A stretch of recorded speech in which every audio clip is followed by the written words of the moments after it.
আসসালামু আলাইকুম সবাইকে। আমি জানি আপনারা সবাই এই ক্লাসের অপেক্ষা করেন প্রতিটা সায়েন্সের পেপারের আগে। সেটা কি ভাইয়া, 1.5 ঘন্টাতে আমরা পুরো ফার্স্ট পেপারের বা সেকেন্ড পেপারের বা সায়েন্সের যতগুলো সাবজেক্ট আছে সবগুলো আমরা ফুলভাবে রিভাইজ করি। তো এই ভিডিওটা আপনারা যদি কেউ রাতে দেখে থাকেন অথবা রাতেই আপলোড হয়ে যাচ্ছে 10টা বা 11টার দিকে, আপনারা এই ভিডিওটা চাইলে এখন একবার দেখতে পারেন, কিন্তু বা সকালবেলা একদম মাস্ট দেখবেন। মাস্ট মানে মাস্ট। যাদের কেমিস্ট্রির অবস্থা কোনো কারণে খারাপ, আপনাদের ভাই ম্যারাথনের 2টা লিঙ্ক দেওয়া আছে। সেটাতে আমরা চ্যাপ্টার 3 খুবই বেস্টভাবে শেষ করছি। খুবই বেস্টভাবে শেষ করানো হয়েছে। এমসিকিউ বলেন, সিকিউ বলেন, থিওরি বলেন, কঠিন টপিক বলেন, ইজি টপিক বলেন, একদম বাচ্চার মতো পড়াইছি। আপনার কেমিস্ট্রি খারাপ থাকুক বা ইজি থাকুক, আপনার জন্য ভাই ওই ক্লাসটা দেখা মাস্ট এবং ম্যান্ডেটরি। ওই একটা ক্লাস দেখলে তারপরে আপনাকে কিচ্ছু করতে হবে না। এখন ভাই রাত হয়ে গেছে, ভাই কীভাবে করবো না করবো, যে টপিকগুলো পারেন সেগুলো আপনি ভাই 2x বা 1.5x দেখেন, আর যে টপিকগুলো পারেন না সেগুলো আপনি 1x দেখবেন। এভাবে করে টোটাল 10 ঘন্টা আছে। আপনি যদি চান রাতের মধ্যে ভাই 6 থেকে 7 ঘন্টা শেষ করা যাবে। আর যারা ভাই অলরেডি শেষ করছেন তারা রিভিশন ভিডিওটা এখন দেখেন, যারা শেষ করেন নাই তারা নিচ থেকে ভাই রিভিশন ভিডিওটা দেখে আসেন। কথা বুঝছেন? এখন মেইন কথা হলো, এই ভিডিওটা আপনার কি ভাই পরীক্ষার দিন সকালবেলা মাস্ট দেখতে হবে। পরীক্ষা সকাল 10টার সময় সকালবেলা আপনি এই ভিডিওটা আপনি 2 থেকে 3 বার আপনি দেখে যাবেন, তাহলে ভাই ধরেন আপনার কোনো কিছুই বাদ থাকবে না। এমসিকিউ বলেন, সিকিউ বলেন, প্রতিটা থিওরি আপনার মাথার মধ্যে থাকবে। ঠিক আছে? তাহলে চলেন আমরা শুরু করি। আমরা ফার্স্ট পেপারটা এখন ভাই আমাদের বেস্টভাবে রিভিশনটা স্টার্ট করবো। ওকে, শুরু করি তাহলে আমরা। আচ্ছা, তো সবার আগে দেখেন ভাই, আপনাদের যদি আমি একদম সবার ফার্স্টে আসি, আপনাদের ভাই গুণগত রসায়ন দিয়ে আমি একটু স্টার্ট করবো। আচ্ছা, সো গুণগত রসায়নের ভাই বই থেকে শুরু করে সব কিছু আপনি পেয়ে যাবেন টেলিগ্রাম গ্রুপ অথবা ফেসবুক গ্রুপে। যারা আপনি ফেসবুকে দেখতেছেন তারা পিন কমেন্ট থেকে ফেসবুক গ্রুপে জয়েন করেন, আর যারা টেলিগ্রামে দেখতেছেন আর যারা ইউটিউবে দেখতেছেন তারা ফেসবুকে অথবা টেলিগ্রাম থেকে আপনি আপনার পিডিএফ থেকে ম্যাটেরিয়াল থেকে শুরু করে সব কিছু নিয়ে নিতে পারেন। তাহলে শুরু করি। তাহলে সবার আগে ভাই আমাদের যদি আমি গুণগত রসায়নের কথা বলি, ফার্স্টে ঢুকলে আমাদের মৌলিক কণিকা নিয়ে কথা বলে। স্থায়ী কণিকা, অস্থায়ী কণিকা, কম্পোজিট কণিকা। স্থায়ী কণিকা মানে কি আপনার ইলেকট্রন, প্রোটন, নিউট্রন। আর ভাই কম্পোজিট মানে কি ডিউটেরিয়াম থাকে একটা, আর কি আপনার ভাই আলফা পার্টিকেল থাকে। ডিউটেরিয়াম মানে কি আপনার H প্লাস উপরে 2 থাকে নিচে 1 থাকে, আর আলফা মানে কি 4He 2 প্লাস ডিভাইডেড বাই 2, তাই না? ডিভাইডেড বাই বলতেছি আপনার কি বলে পারমাণবিক সংখ্যা থাকে 2, ভর সংখ্যা থাকে 4, আর চার্জ কি আপনার 2 প্লাস। কথা বুঝছেন? এগুলো বাদে বাকি যারা আছে সবাইকে আপনার অস্থায়ী মূল কণিকার মধ্যে থাকে, তাই এগুলো আপনাকে আলাদা করে পড়তে হবে না। ইলেকট্রন, প্রোটন, নিউট্রনের যে চার্জটা দেখেন, এখানে প্রতিটা ভর দেওয়া আছে, সবাই আমরা জানি। ইলেকট্রন, প্রোটন, নিউট্রনের যে ভর, প্রোটনের ভর কি 9.11 × 10⁻28 গ্রাম, কেজিতে বলে 9.11 × 10⁻, আপনার কত 31 কেজি। আর যদি আমি আপনার প্রোটনের যদি ভরের কথা বলি তাহলে 1.67 × 10⁻27 কেজি। আর যদি 24 গ্রাম, আর যদি কেজিতে নেই তাহলে কি 10⁻27 কেজি হবে। সেমভাবে প্রোটনের ক্ষেত্রে 1.675 × 10⁻24 গ্রাম, আর যদি আমি কেজিতে নেই তাহলে 1.675 × 10⁻27 কেজি হবে। চার্জে যদি আমি কথা বলি ভাই, তুলনার একটু মাথার মধ্যে রাখবেন, ইলেকট্রনটা কি ভাই আপনার প্রোটনের 1837 অংশ হয়। চার্জগুলো আমরা সবাই জানি, -1.6 × 10⁻19। প্রোটনে আপনার প্লাস হবে, নিউটন কি ভাই আপনার এখানে 0 থাকবে। আবিষ্কারকে কি ইলেকট্রনের আবিষ্কারক হলো জে জে থমসন, প্রোটনেটা ভাই রাদারফোর্ড, আর ভাই নিউট্রনেটা কি আপনার চ্যাডউইক। আচ্ছা, এগুলো আমরা সব পারি ভাই। ইলেকট্রনের চার্জটা আপনি সিজিএস ইউনিট একটু মনে রাখেন, -4.8 × 10⁻10 আপনার থাকে। আলফা পার্টিকেল, বিটা পার্টিকেলের এগুলো ভাই ডায়াগ্রাম আমরা সবাই পারি। এখান থেকে যদি কোনো কোশ্চেন দেয় তাহলে এগুলো আপনি ফিজিক্স সেকেন্ড পেপার অলরেডি পড়ছেন। ইলেকট্রনের চার্জের বা সংকেত আমরা সবাই আমরা রেখে পারি।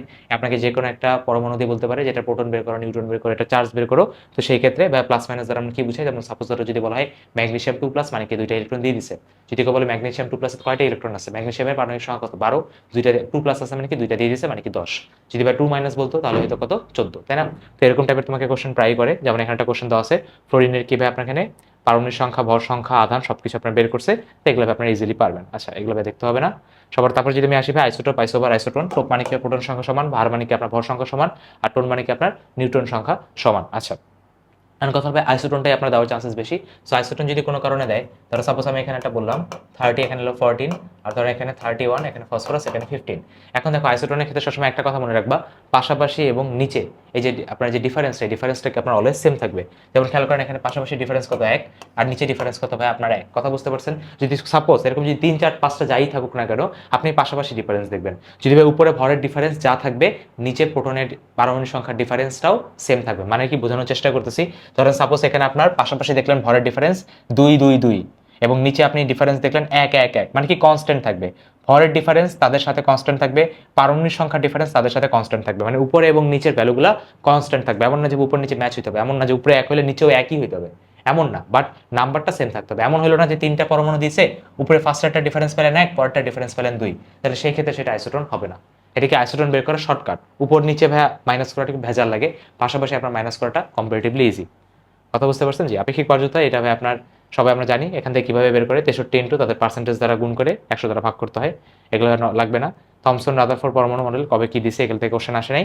এখানে আবার রাদারফোর্ডের যদি কথা বলি, এখানে ভাই কিছু আপনার কথাবার্তা বলছে। রাদারফোর্ডে কি পর্দা ইউজ করছে, জিঙ্ক সালফেট। আপনার এখানে পর্দার পুরুত্ব কত, 0.304 সেন্টিমিটার, ঠিক আছে।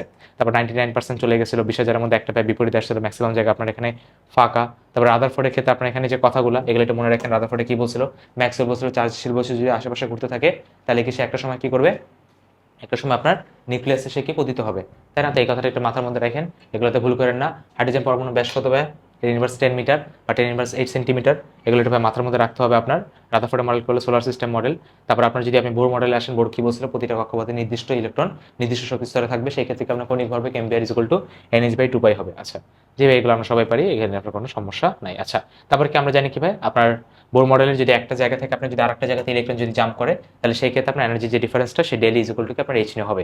এই ক্ষেত্রে একটা ফর্মুলা মাথার মধ্যে রাখবেন, সেটা কি del E is equal to 12,400 divided by lambda angstrom. এখানে আপনার এনার্জি কি ইভিতে আসবে, এটা কি আপনার শর্টকাট হিসেবে কাজ করবে। ধরো সাপোজ তোমাকে বললো যে একটা হাইড্রোজেনের 2 নম্বর কক্ষপথ থেকে প্রথম কক্ষপথে আপনার লাভ দিচ্ছে, তাহলে সেই ক্ষেত্রে ল্যামডা কত হবে। এখন যদি সিকিউতে বলে তাহলে তবে আমি রিডবার্গের ইকুয়েশন ইউজ করবো, বা যদি সিকিউতে না বলে এমসিকিউতে করে তাহলে আমি শর্টকাটটা ইউজ করবো, ঠিক আছে। আমি জানি কি প্রথম কক্ষপথের শক্তি কত, -13.6, দ্বিতীয় কক্ষপথের শক্তি কত, -3.4। তাহলে আমি -13.6 এবং -3.4 এর ডিফারেন্সটা নিয়ে এটাকে কি করবো, 12,400 দ্বারা ভাগ দিয়ে দিলে আমার ল্যামডাটা ডাইরেক্ট আমি অ্যাংস্ট্রমে পেয়ে যাবো, ঠিক আছে। এটা কি ভাই খুবই ইম্পর্টেন্ট একটা শর্টকাট, কেউ না মনে থাকলে এটা একটু স্ক্রিনশট নিয়ে রাখেন, একটু রিভিশনটা দিতে থাকেন, ঠিক আছে। আচ্ছা, তারপর আমরা কি ভাই যে কোনো আপনার শক্তি স্তরে আর এর ভ্যালু জেড বের করতে পারে, শর্টকাট কি ভাই n²a/z। আর এই ফর্মুলাটা, বড় ফর্মুলাটা মনে রাখবেন, n²h² ডিভাইডেড বাই 4π² m²z। কয়েকবার লিখলে মুখস্থ হয়ে যাবে। বাট আপনাকে যদি সিকিউতে দেয় তাহলে ভাই আপনি অবভিয়াসলি ব্যাসার্ধের বড় ফর্মুলাটা ইউজ করবেন, ঠিক আছে। শর্টকাটটা ইউজ করলে নাম্বার কাটার চান্স থাকে।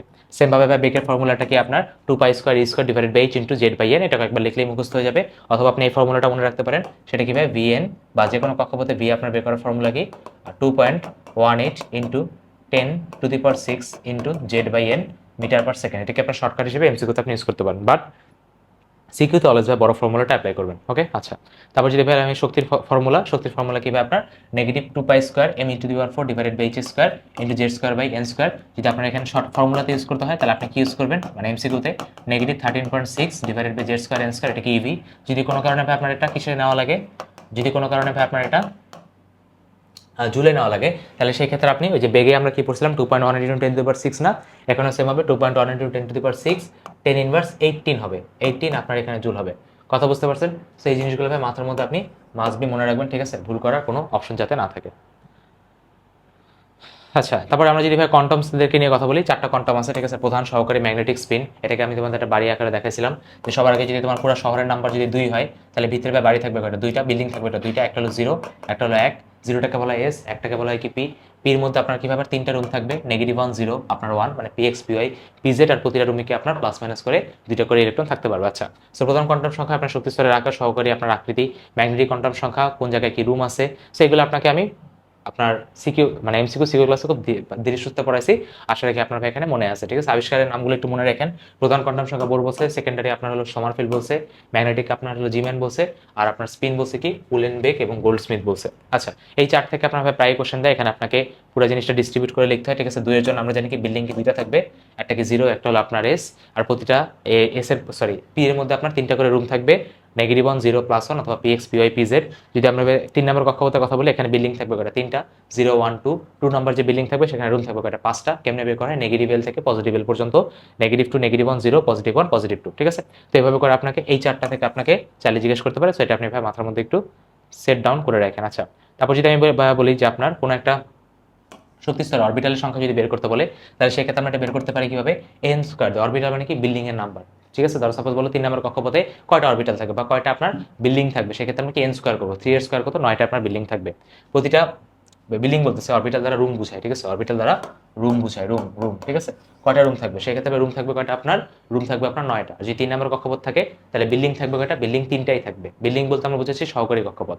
3টা যদি আপনার প্রধান কক্ষপথ হয় তাহলে আপনার বিল্ডিং থাকবে কয়টা, বা সহকারী কক্ষপথ থাকবে 0 1 আর 2, ঠিক আছে। আচ্ছা, এখন কথা হলো প্রতিটা রুমে আপনার 2জন করে থাকবে, তাহলে টোটাল আপনার ক্যাপাসিটি কত হলো 2n²।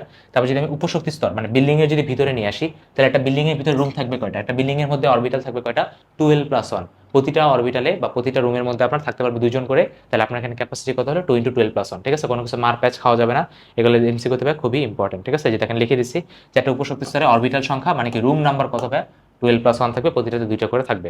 এস এর জন্য আপনার হলো একটা রুম, পি এর জন্য 3টা রুম, ডি এর জন্য 5টা রুম, এফ এর জন্য কি আপনার 7টা রুম। ওকে, ঠিক আছে। এস এর ভাই আমি সাইজটা আমি জানি, ভাই এটা গোলাকার বা বর্তুকার হয়। পি এর জন্য আমরা সাইজ জানি, সেটা কি পি এক্স হয়, পি ওয়াই হয়, পি জেড হয়, ঠিক আছে। -1 0 +1 হয়। ডি এর জন্য আমরা সাইজ জানি কি ভাই 5টা, ঠিক আছে। ডি এক্স হয়, D Y Z, D Z X, D X square Y square, আর কি ভাই D Z square. D X square Y square দেখেন এটা কি ভাই এক্স এর উপরে থাকে, ওয়াই এর উপরে থাকে, আর ডি জেড স্কোয়ার উপরে কি সেটা জাস্ট জেড এর উপরেই থাকে। আচ্ছা, এখন এখানে একটা কোশ্চেন জিজ্ঞেস করতে পারে যে পি এক্স এর উপর আপনার নোডাল তল কোথায় হবে। তাহলে ভাই নোডাল তল আমি এখানে কি দেখতে পাচ্ছি, যে পিছনে দেখেন আপনার একটা অক্ষ আছে, তো পিছনে নোডাল তলটা হবে, ধর দুইটা লোবের মাঝখানে নোডাল তল হবে। তাহলে পি এক্স এর ক্ষেত্রে আপনার নোডাল তল হবে কোথায়, ওয়াই জেড। ওয়াই এর ক্ষেত্রে নোডাল তল হবে কোথায়, এক্স জেড। এক্স এর ক্ষেত্রে আপনার নোডাল তল হবে কোথায়, ওয়াই জেড। কথা বুঝতে পারছেন? জেড এর ক্ষেত্রে হবে কত, এক্স ওয়াই, ঠিক আছে, এক্স ওয়াই। সেই জিনিসগুলো ভাই মাথার মধ্যে রাখেন। এখানে দেখেন লেখা আছে একটা এস অরবিটালে ভাই কোনো নোডাল প্লেন নাই, ঠিক আছে। এস এর ক্ষেত্রে কি থাকে আপনার নোডাল লোবের মতো থাকে, ঠিক আছে। যেমন ধরো আমি যদি বলি 2s, তাহলে 2s মানে কি শুরুতে 1s, তারপর একটা আপনার 2s, তাহলে মাঝখানের যে জায়গাটা এখানে কি আপনার নোড থাকে। তাহলে এস এর ক্ষেত্রে তোমাকে যদি বলে যে ধরো সাপোজ 5s অরবিটালে কয়টা নোড, তাহলে অ্যান্সার কি 4টা হবে। কারণ কি দেখেন 2 এর জন্য আপনার একটা নোড, 3 এর জন্য 2টা নোড, মানে কি মেইন কথা হলো আপনার n-1টা নোড থাকে আর কি এস এর জন্য। আর পি এর জন্য কি ভাই 2টা লোবের জন্য একটা নোডাল প্লেন থাকে, ডি এর জন্য 4টা লোব থাকে, তাই ভাই 2টা নোডাল প্লেন, এফ এর জন্য 8টা লোব থাকে, তাই ভাই 3টা নোডাল প্লেন। তাই এখান থেকে আপনাকে এমসিকিউতে জিজ্ঞেস করতে পারে। আব্বা প্রিন্সিপাল আমরা সবাই জানি যে এখানে কি আপনার n+l এর যে নীতিটা আছে, সেই n+l এর নীতিটা মেনটেন করে আপনার এভাবে কি এন্ট্রি নেওয়া হয়, ঠিক আছে। শোনো শোনো পিয়া শোনো পিয়া শোনো, ডিপিএস করো ডিপিএস করো, এফডিপিএস করো এফডিপিএস করো। আচ্ছা, এটা হলো কি আপনার আব্বাউ রুলের একটা নেমোনিক্স। তো আব্বাউরের শক্তি প্রিন্সিপাল কি আপনার n+l। এখন আব্বাউ নীতিতে আপনার কারা মেনে চলে না, ঠিক আছে। ক্রোমিয়াম মেনে চলে না, কপার মেনে চলে না। ক্রোমিয়াম কেন মেনে চলে না, ক্রোমিয়ামের আসলে আপনাদের সবার মুখস্থ হয়ে গেছে। ক্রোমিয়াম 24 মানে কি আপনার এখানে আর্গন। কিভাবে আমি বসাবো মনে আছে, ডি ব্লকের 21 থেকে 30 পর্যন্ত লেখার নিয়ম হলো 2টা আপনার কোথায় বসবে, 5টা 3D নেবেন, 4s নেবেন, 2টা আপনার কোথায় বসবে 4s2 এর উপর, 4টা আপনার কোথায় বসবে 3D এর উপর। এখন কি এখানে ডিটা চাইলে হাফ ফিল্ড হতে পারে, সো ডিটা যদি আপনার এখানে হাফ ফিল্ড হয়, তাহলে এখানে ভাই 2 আর 4 কি বসবে না ভাই, এখানে 5 হবে, এখানে আপনার 1 হবে। তাহলে দেখেন এখানে আব্বাউ প্রিন্সিপাল ব্রেক করছে। 4s আগে 2টা যাওয়ার কথা ছিল, বাট একটা যাওয়ার পরেই বাকিগুলো ডিতে চলে গেছে। সেম ভাবে কপারের ক্ষেত্রে কি হয়, আর্গন 3D9 4s2 হয়, বাট পরে কি আপনার ফুললি ফিল্ডের জন্য 3D10 4s1 হয়। তো এটা মাথার মধ্যে অবভিয়াসলি আপনার অবশ্যই রাখতে হবে। আরেকটা জিনিস এটা দেখেন খুবই ইম্পর্টেন্ট, এটা বোর্ডে আসছে, ল্যান্থানা মৌলটার জন্য ইলেকট্রন বিন্যাসও কি আব্বাউ নীতি মেনে চলে না। তাহলে ক্রোমিয়াম কপার ভাই মেনে চলে না, আর কি আপনার ল্যান্থানাম কি ভাই আপনার এখানে আব্বাউ প্রিন্সিপালটা মেনে চলে না। এবার যদি আমি বলি হুন্ডের নীতির কথা যদি বলি, তাহলে ভাই হুন্ডের নীতি কি আপনার ভাই প্রতিটাতে আপনি ফার্স্টে এক মুখে ঢুকবেন, তারপর কি আপনি উল্টা দিক দিয়ে যাবেন। এখন যদি কেউ বলে হুন্ডের নীতি ভাই আপনার কে মেনে চলে না, হুন্ডের নীতি ভাই মেনে চলে না হলো আপনার হাইড্রোজেন। ভাই কেন হাইড্রোজেন মেনে চলে না, কারণ হাইড্রোজেন হলো আপনার 1s1, 1s1 মানে কি এখানে একটাই ইলেকট্রন থাকে।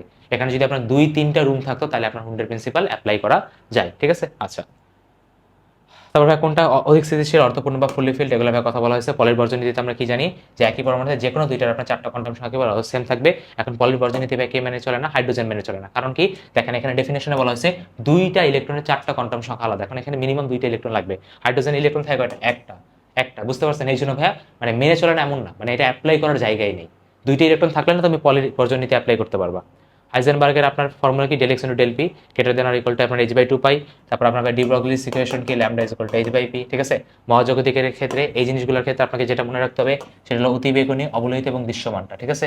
এটা মনে রাখার আমি ঠিক বলছি সবার আগে। মহাজগৎ, মহাজগৎ থেকে আরো শেষে গাতে, গা থেকে হাড্ডি থেকে এক্স রে, এক্স রে থেকে হাতে আসছে, হাতে আমরা কি দেখতে পাচ্ছি নাকি টাকা।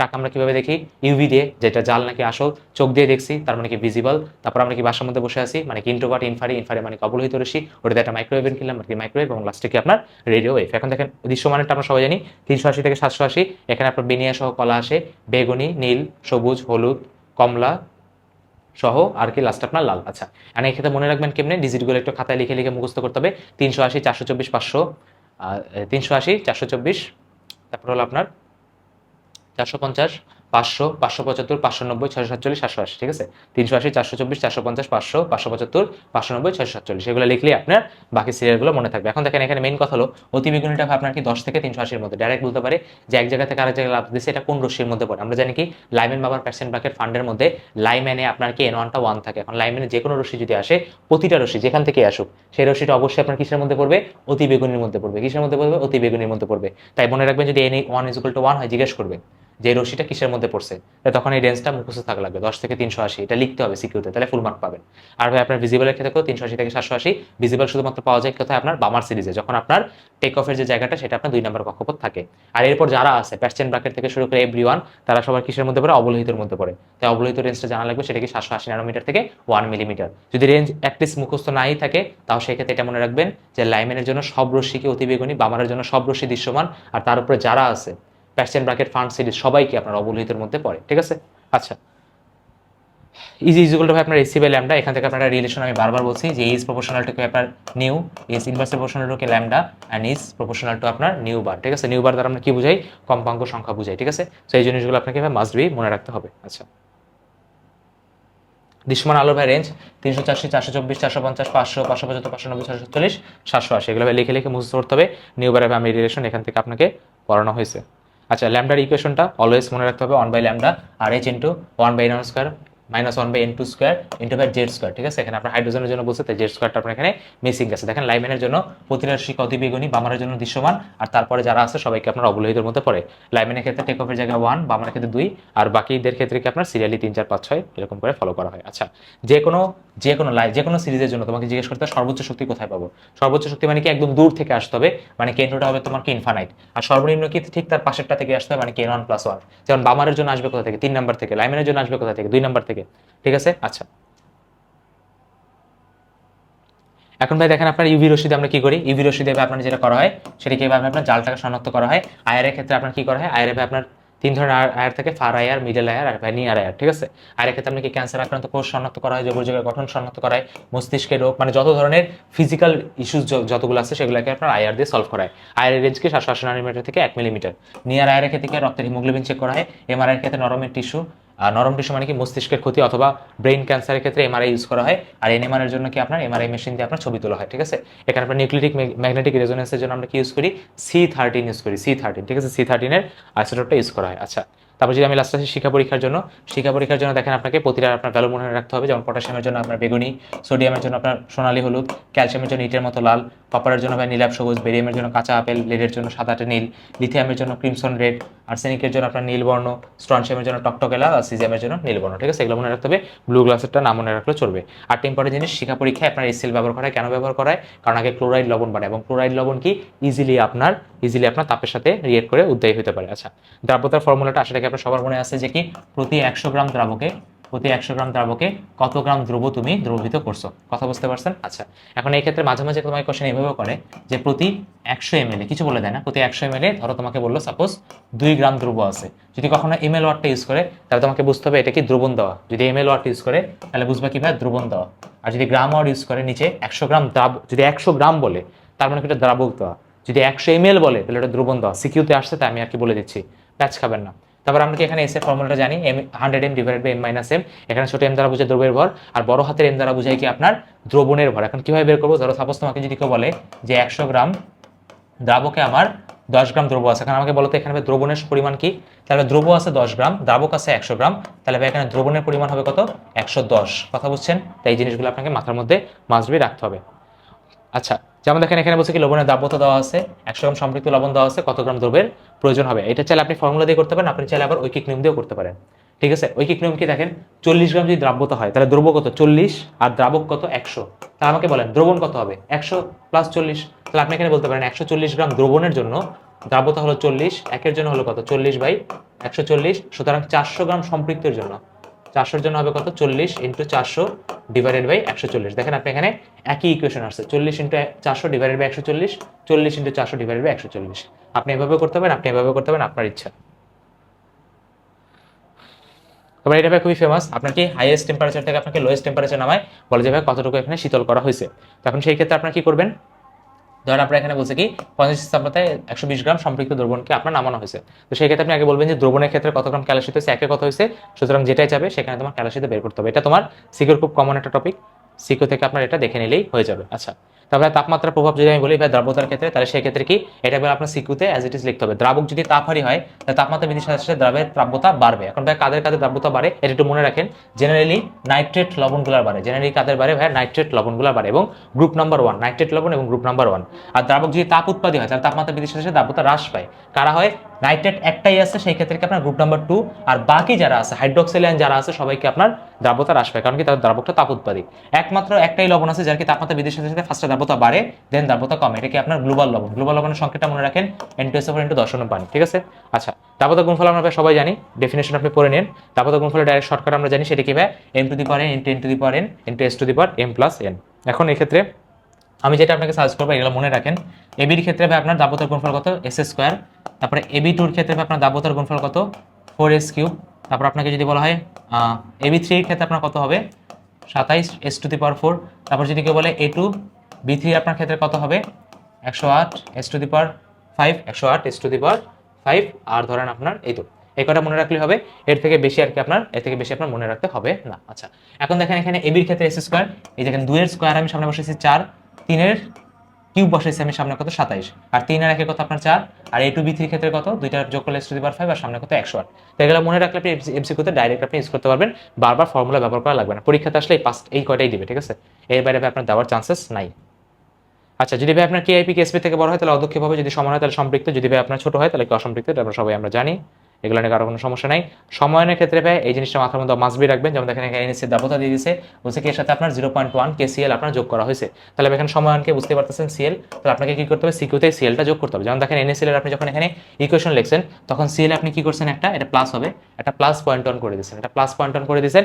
কেএসপির কোনো চেঞ্জ হবে না, কেএসপি শুধুমাত্র তাপমাত্রায় চেঞ্জ হয়, তুমি যাই মিক্স করো কিনা সেখানে কেএসপির কোনো যায় আসে না, এখান থেকে আপনি এসএ ভ্যালুটা বের করে ফেলবেন। কথা বুঝতে পারছেন? আচ্ছা, এখন হয় কি মাঝে মাঝে কোশ্চেনটা ডিফিকাল্ট করে, এখানে কিউব দেয়, আমি এটা সিকিউতে সলভ করেছি।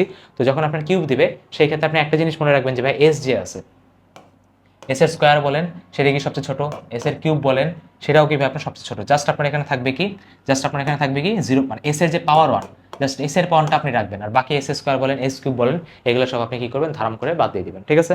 তো এগুলো সবসময় মাথার মধ্যে আপনি রাখলেই হবে। আচ্ছা, তারপর আসে ভাই আপনার এখান থেকে আপনার সিকিউ আসে নাই, সেটা আপনাকে সিকিউ এমসিকিউ কিছু দেয় নাই, আপনাকে মনে রাখতে হবে না। আচ্ছা, এবার দেখেন আপনার দ্রবণ শনাক্তকরণ, ঠিক আছে, এটা ভাই আপনাকে অবশ্যই এটা ভাই প্র্যাকটিস করতে হবে, ঠিক আছে, একটু প্র্যাকটিস করতে বই থেকে ইকুয়েশনগুলো লিখতে হবে। ফার্স্ট আসে ক্যাটায়ন, খুবই ইম্পর্টেন্ট, পটাশিয়াম ফেরোসায়ানাইড রেখে দেখেন, ফেরো আর ফেরি, ফেরোর ক্ষেত্রে ভাই আপনার চার্জ হয় কত, +2, ফেরির ক্ষেত্রে চার্জ হয় কত, +3, সেটা মাথার মধ্যে রাখবেন। ফেরোর ক্ষেত্রে ভাই copper 2 plus Fe2 plus Fe3 plus কি লালচে বাদামি হালকা নীল গাঢ় নীল, পটাশিয়াম ফেরিসায়ানাইডের ক্ষেত্রে ভাই গাঢ় নীল বাদামি, সোডিয়াম অ্যামোনিয়াম হাইড্রোক্সাইডের ক্ষেত্রে দেখেন ভাই সবাই করতে পারে, ঠিক আছে, সবাই করতে পারে। এখানে যদি স্পেশালি বলি জিঙ্কের জন্য কি আপনার সাদা, অ্যালুমিনিয়ামের জন্য সাদা, ক্যালসিয়ামের জন্য সাদা, বাকি ভাই Fe3+ জন্য বাদামি, Fe2+ জন্য সবুজ, এগুলো ভাই মনে থাকে। অ্যামোনিয়াম অক্সালেট দিয়ে ভাই কাকে করা হয়, ক্যালসিয়াম 2+, অ্যামোনিয়াম থায়োসায়ানেটকে দিয়ে করা হয় জাস্ট ফেরামদেরকে, পটাশিয়াম পাইরামিনেট এটা ইম্পর্টেন্ট, শুধুমাত্র সোডিয়ামকে করা হয় কালার কি সাদা, আর নেসলার দিয়ে কারাকদের করা হয় NH4 কে করা হয় কালার আসে কি বাদামি। সেগুলো এমসিকিউ দিতে পারে, সিকিউ দিতে পারে, বহুত ইম্পর্টেন্ট। আচ্ছা, আপনার তারপর আসে ভাই কেবল নেগেটিভ আর নেগেটিভ আয়নের জন্য যদি সিলভার নাইট্রেট দেন তাহলে এখানে সাদা হবে, যদি আপনি বেরিয়াম নাইট্রেটের জন্য আপনি যদি কার্বনেট আয়ন দেন তাহলে সেখানে কি সাদা হবে, আর যদি সালফেট আয়ন দেয় তাহলে সেক্ষেত্রে কি সাদা হবে, এবং সাথে সাথে লোগো এসিডের সাথে দ্রবণীয় হবে, সেগুলো একটু মনে রাখেন। আচ্ছা, ক্যালসিয়ামের ক্ষেত্রে এই জিনিসগুলো আপনার এত ইম্পর্টেন্ট না, তাও হালকা আপনি রিডিং করতে পারেন পাতনের ক্ষেত্রে। আচ্ছা,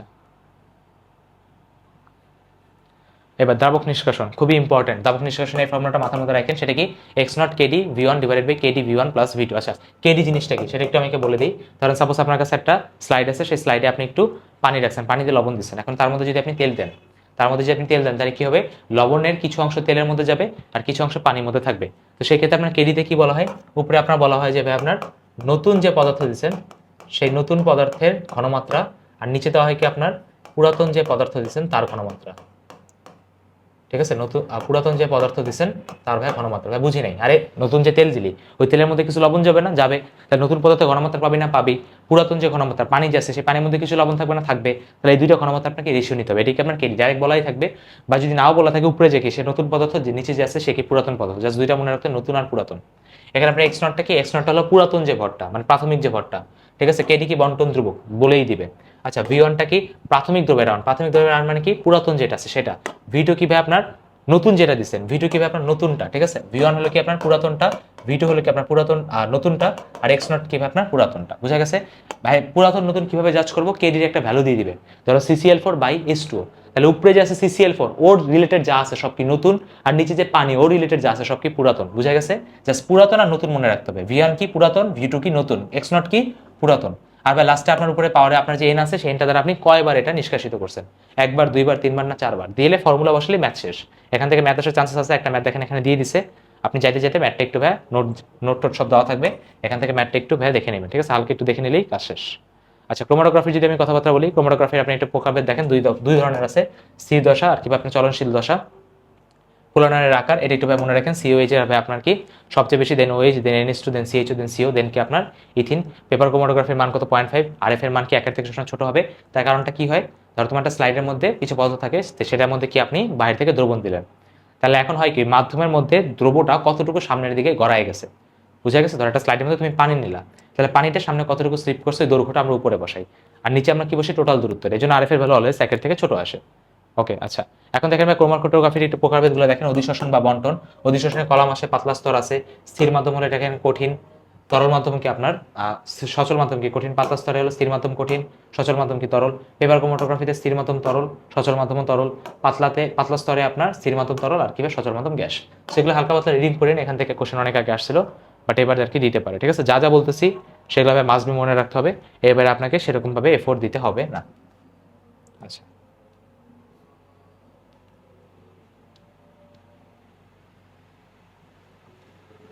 ওকে, তাহলে এবার যদি আমি ভাই একটু পিডিএফ এর দিকে যদি তাকাই, ঠিক আছে, পিডিএফ এর দিকে যদি একটু তাকাই,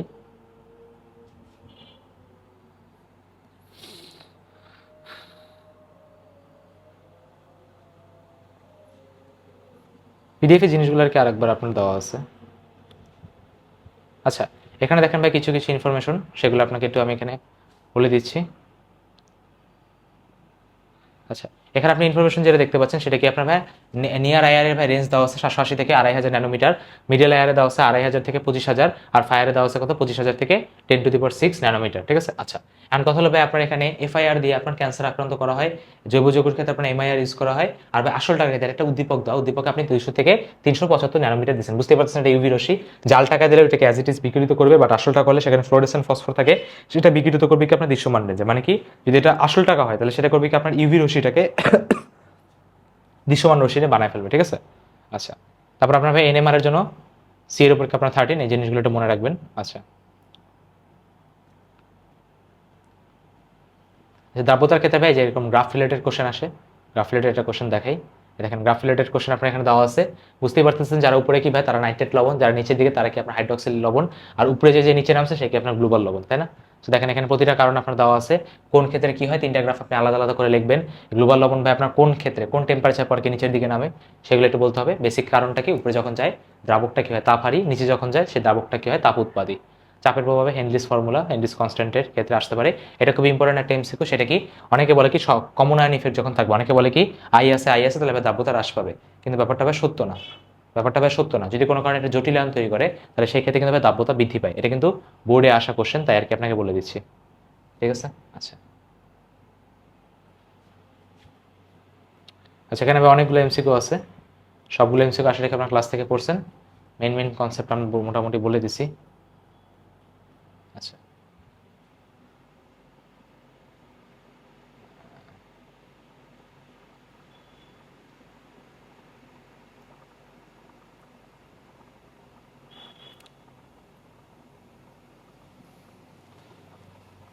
আচ্ছা,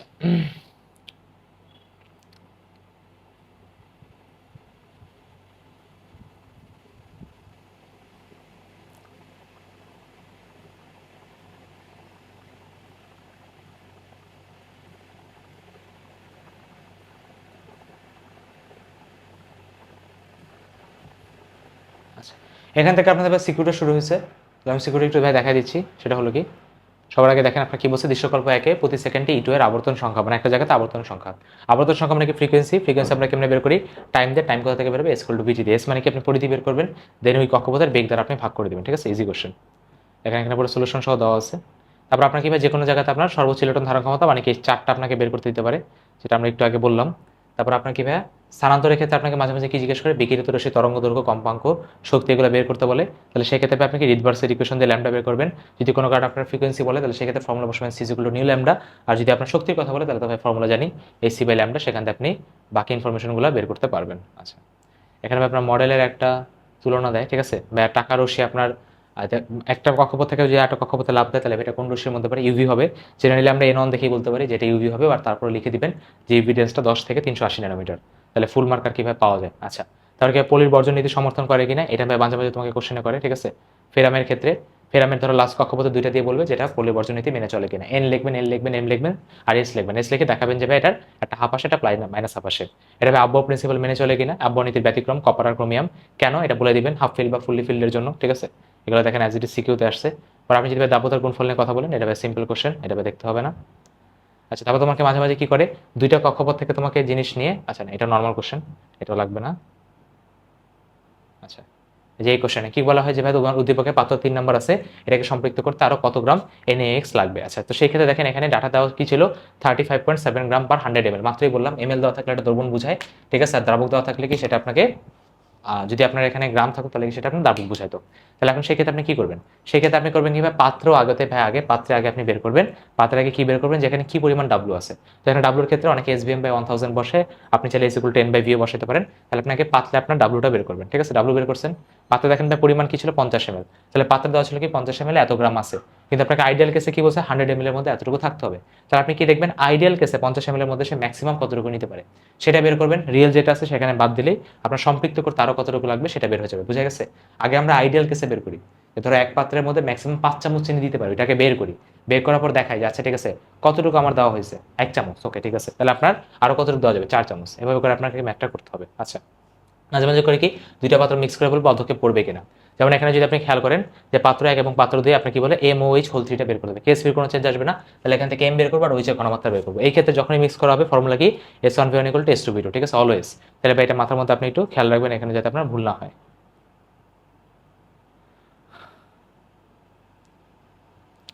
ঠিক আছে। আচ্ছা, তারপর কি ভাই আপনার এই যে সমায়ন ইফেক্ট, তো সমায়ন ইফেক্টের ক্ষেত্রে যদি কোনো কারণে কিউব হয়, এই জিনিসগুলো একটু খেয়াল রাখেন। কিউবের ক্ষেত্রে আপনি বুঝতে পারতেছেন 3s এর উপর যে স্কোয়ারের যে টার্মগুলো আছে সেগুলো বাদ চলে যাবে, কিউবের টার্মগুলো বাদ চলে যাবে, বাকিগুলো থেকে যাবে। আচ্ছা, আয়ন শনাক্তকরণের কিছু কোশ্চেন এখানে দেওয়া আছে, এগুলো মাথার মধ্যে একটু রাখেন। আচ্ছা, তারপর আপনি যদি দেখেন আরেকটা যদি বলি যে ভাই বড় বড় তাপমাত্রা থেকে আপনি যদি কম তাপমাত্রায় নিয়ে আসেন, তাহলে ভাই এই ক্ষেত্রে কি করবেন, কোশ্চেন দেখেন কি বলছে, পাত্র 4 এর ক্ষেত্রে 50 ডিগ্রিকে আপনি যদি 25 ডিগ্রিতে নিয়ে আসেন তাহলে ভাই কতটুকু দ্রব্য কালাসিত হবে, উল্টাও চলে জিজ্ঞেস করতে পারে। তো সেই ক্ষেত্রে আমি করলাম কি 25 এর দ্রাব্যতা 40, 50 এর দ্রাব্যতা 60, তাহলে 25 এর ক্ষেত্রে আপনার 40 যদি দ্রাব্যতা হয় তাহলে দ্রবণ কত 140, দ্রাব্যতা যদি 60 হয় তাহলে দ্রবণ কত 100 + 60, 160। তাহলে সেই ক্ষেত্রে আমি কি বললাম যে 160 দ্রবণে কালাসিত হবে কত, বুঝতে পারতেছেন ডিফারেন্সটা, 160 এ কালাসিত হবে 20, একে হবে এত, সুতরাং 100তে যেটা দেওয়া ছিল, যেমন পাত্র ছেড়ে দেওয়া ছিল কত 100, সুতরাং 100তে কালাসিত হবে কত 12.5। তো এইভাবে করে আপনি ইজিলি বের করতে পারবেন, এগুলো খুব ভালো লেভেলের সিকিউ, বাট আশা রেখে আপনার আর কোনো প্যারা হবে না, ঠিক আছে। আচ্ছা, তাহলে আমরা মোটামুটি আমাদের 30 মিনিটের মধ্যে আমাদের যা যা ইম্পর্টেন্ট টপিক ছিল সবকিছু আমাদের কভার করা হয়ে গেছে। আচ্ছা, তাহলে এবার আমরা আসি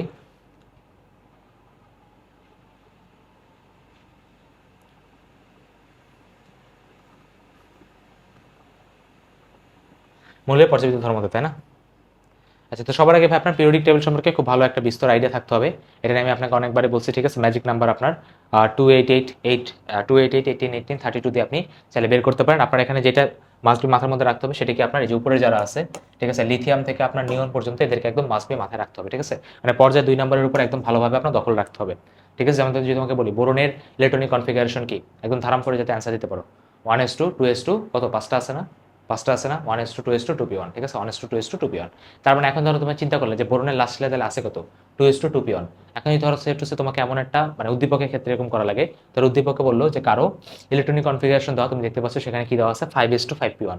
তাহলে আপনাকে বুঝতে হবে 5s2 5p1 মানে কি, এটা কার মধ্যে পড়ে বা তার উপরে কি আছে, অ্যান্সার হলো বোরন। তাহলে বোরনের যে গ্রুপ আছে সেই গ্রুপের যার লাস্ট শেলটা হলো 5 নাম্বার তাকে বের করতে হবে। এখন ধরো বললাম 5s2 5p1, তাহলে আপনি বোরনেরটা জানেন কত 2s2 2p1, তাহলে বোরনের নিচে যে আছে তাহলে 5 নাম্বার পর্যায়ে, তাহলে বোরন আছে 2 নম্বর পর্যায়ে, তাহলে 3 4 5, তাহলে আমরা নেমোনিক্স ইউজ করবো কি বাংলার আওয়ামী লীগের গান ইন্ডিয়ার তরে, তাহলে বাংলার আওয়ামী লীগ কত বা অ্যালুমিনিয়াম কত 3 নম্বর পর্যায়ে, গ্যালিয়াম কত 4 নম্বর পর্যায়ে, গান ইন্ডিয়ার তরে, ইন্ডিয়াম কত 5 নম্বর পর্যায়ে। তাহলে আপনার আজকে যে যাকে নিয়ে কথা বলতেছে সে আসলে কি ইন্ডিয়াম। তো এইভাবে করে আপনাকে বের করতে হবে, আপনার 3 থেকে 10 পর্যন্ত সবার ইলেকট্রনিক কনফিগারেশন জানতে হবে, তারপর তুমি ম্যাচ করবা যে লাস্টেরটা কি আছে পর্যায়ে রেখে, তারপর তুমি কি থামরাম করে নেমোনিক্স দিয়ে নিচের দিকে নেমে যাবে। এটা হলো বেস্ট উপায় কোন একটা আপনার মৌলকে লোকেট করার জন্য।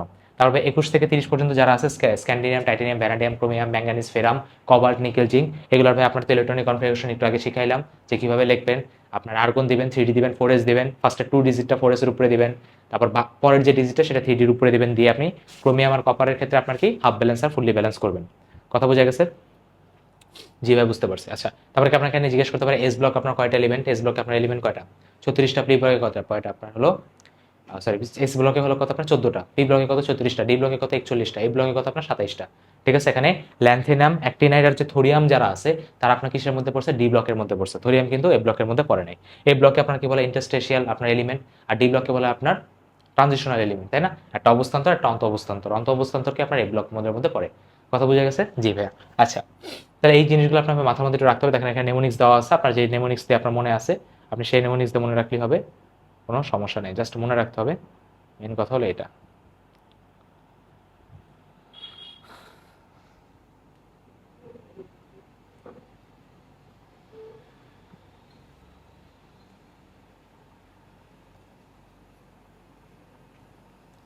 আচ্ছা, তারপর ভাই আপনার যদি সংকলনের যদি কথা বলি, সংকলনের কথা এখন কি বলা উচিত হবে? এখান থেকে শুরু করি। আচ্ছা, তো সবার আগে ভাই এখানে ফার্স্টে আপনার কিছু ভাইয়া হিস্টোরি দেওয়া আছে, হিস্টোরিগুলো আপনি রিডিং করতে পারেন, না রিডিং করলে আপনার সমস্যা নেই এরকম। পর্যায় সারণীতে আমরা সবাই জানি গ্রুপ কয়টা আছে 18টা, পর্যায় আছে কয়টা 7টা, ধাতু 94টা, অধাতু 18টা, অপধাতু 6টা, এগুলো একটু মনে রাখেন কোন পর্যায়ে কি আছে না আছে। It's very easy thing to remember. Chromium, copper এগুলো আমরা জানি।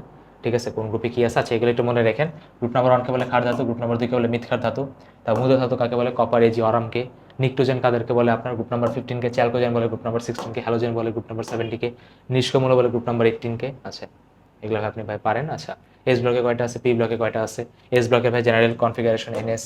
পি ব্লকের ক্ষেত্রে আমরা সবগুলো আলাদা করে মনে রাখছি, বোরনেরটা কত, কার্বনেরটা কত, এগুলো মনে রাখবেন। ঠিক আছে, ধরো বলো nitrogen 2s2 2p3, direct direct, যাতে মনে না করতে হয়। তাহলে তোমার সাপোজ হলো ফ্লোরিন 2s2 2p5, ডাইরেক্ট, একদম লাস্টেরটা একদম ডাইরেক্ট মনে রাখবেন। খুবই ইম্পর্টেন্ট পর্যায় নাম্বার 2টা মনে রাখা। ডি ব্লকের মধ্যে আমরা জানি কি ভাই আপনার 3d4s হবে। আচ্ছা, এই ব্লকেরটা একটু মনে রাখেন, এই ব্লকেরটা অনেকে মনে রাখতে পারে না। n-2f n-1d ns, ঠিক আছে, n-2f n-1d ns, ডি ব্লকের মতোই। ডি ব্লকেরটা কিরকম, n-1d ns, সেম ভাবে এই ব্লকেরটা কত, n-2 n-1d আর কি ns।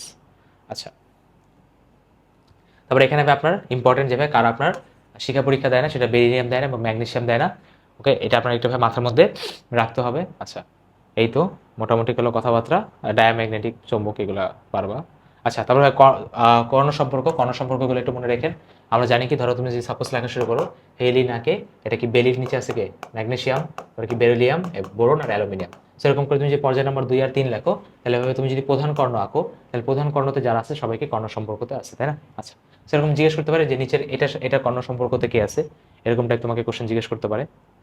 আচ্ছা, তো ডি ব্লকের ক্ষেত্রে আমরা জানি কি হবে, জটিল যৌগ বানায়, এদের কি ভাই প্যারাচম্বক প্রপার্টি আছে। আচ্ছা, ডি ব্লকে 3 ধরনের প্রপার্টি আছে, এই যে দেখেন নিচে চলে আসছে, প্যারাম্যাগনেটিক, ফেরোম্যাগনেটিক, ডায়াম্যাগনেটিক। ফেরোম্যাগনেটিক আমরা ফিজিক্স সেকেন্ড পেপারে বলছিলাম যে সেটা কি হয়, ফেকোনি হয়। আর ভাই আপনার ডায়াম্যাগনেটিক মধ্যে কারা পড়ে, শুধুমাত্র জিঙ্ক পড়ে। ঠিক আছে, আর বাকি যারা আছে সবাইকে প্যারাম্যাগনেটিক। বেসিক্যালি তোমাকে সিকিউতে জিজ্ঞেস করে, সিকিউর ক্ষেত্রে তুমি কি করবা, ইলেকট্রনিক কনফিগারেশন লিখবা, যেখানে সিঙ্গেল ইলেকট্রন থাকবে, একটা সিঙ্গেল ইলেকট্রন যদি থাকে তাহলে সেটা কি হবে, প্যারাম্যাগনেটিক। আর তোমার জেনারেলি ফেরোম্যাগনেটিক ক্ষেত্রে একটার থেকে অধিক থাকে, একটার থেকে বেশি থাকে, কথা বুঝতে পারছেন? আর ডায়াম্যাগনেটিকের ক্ষেত্রে কোনো সিঙ্গেল ইলেকট্রন থাকবেই না, যেমন জিঙ্ক, জিঙ্কে দেখো 3d10 4s2, কোনো তোমার এখানে কি বলে সিঙ্গেল ইলেকট্রন নাই ডি এর মধ্যে, সবগুলো ফুলফিল্ড। আচ্ছা, এই ব্লককে ভাই আপনার বিরল মৃত্তিকা মূল্য বলা হয়, এগুলো একটু মাথার মধ্যে রাখেন। পর্যাপ্ত ধর্ম তো আমরা জানি, এই সব পর্যাপ্ত ধর্ম আছে।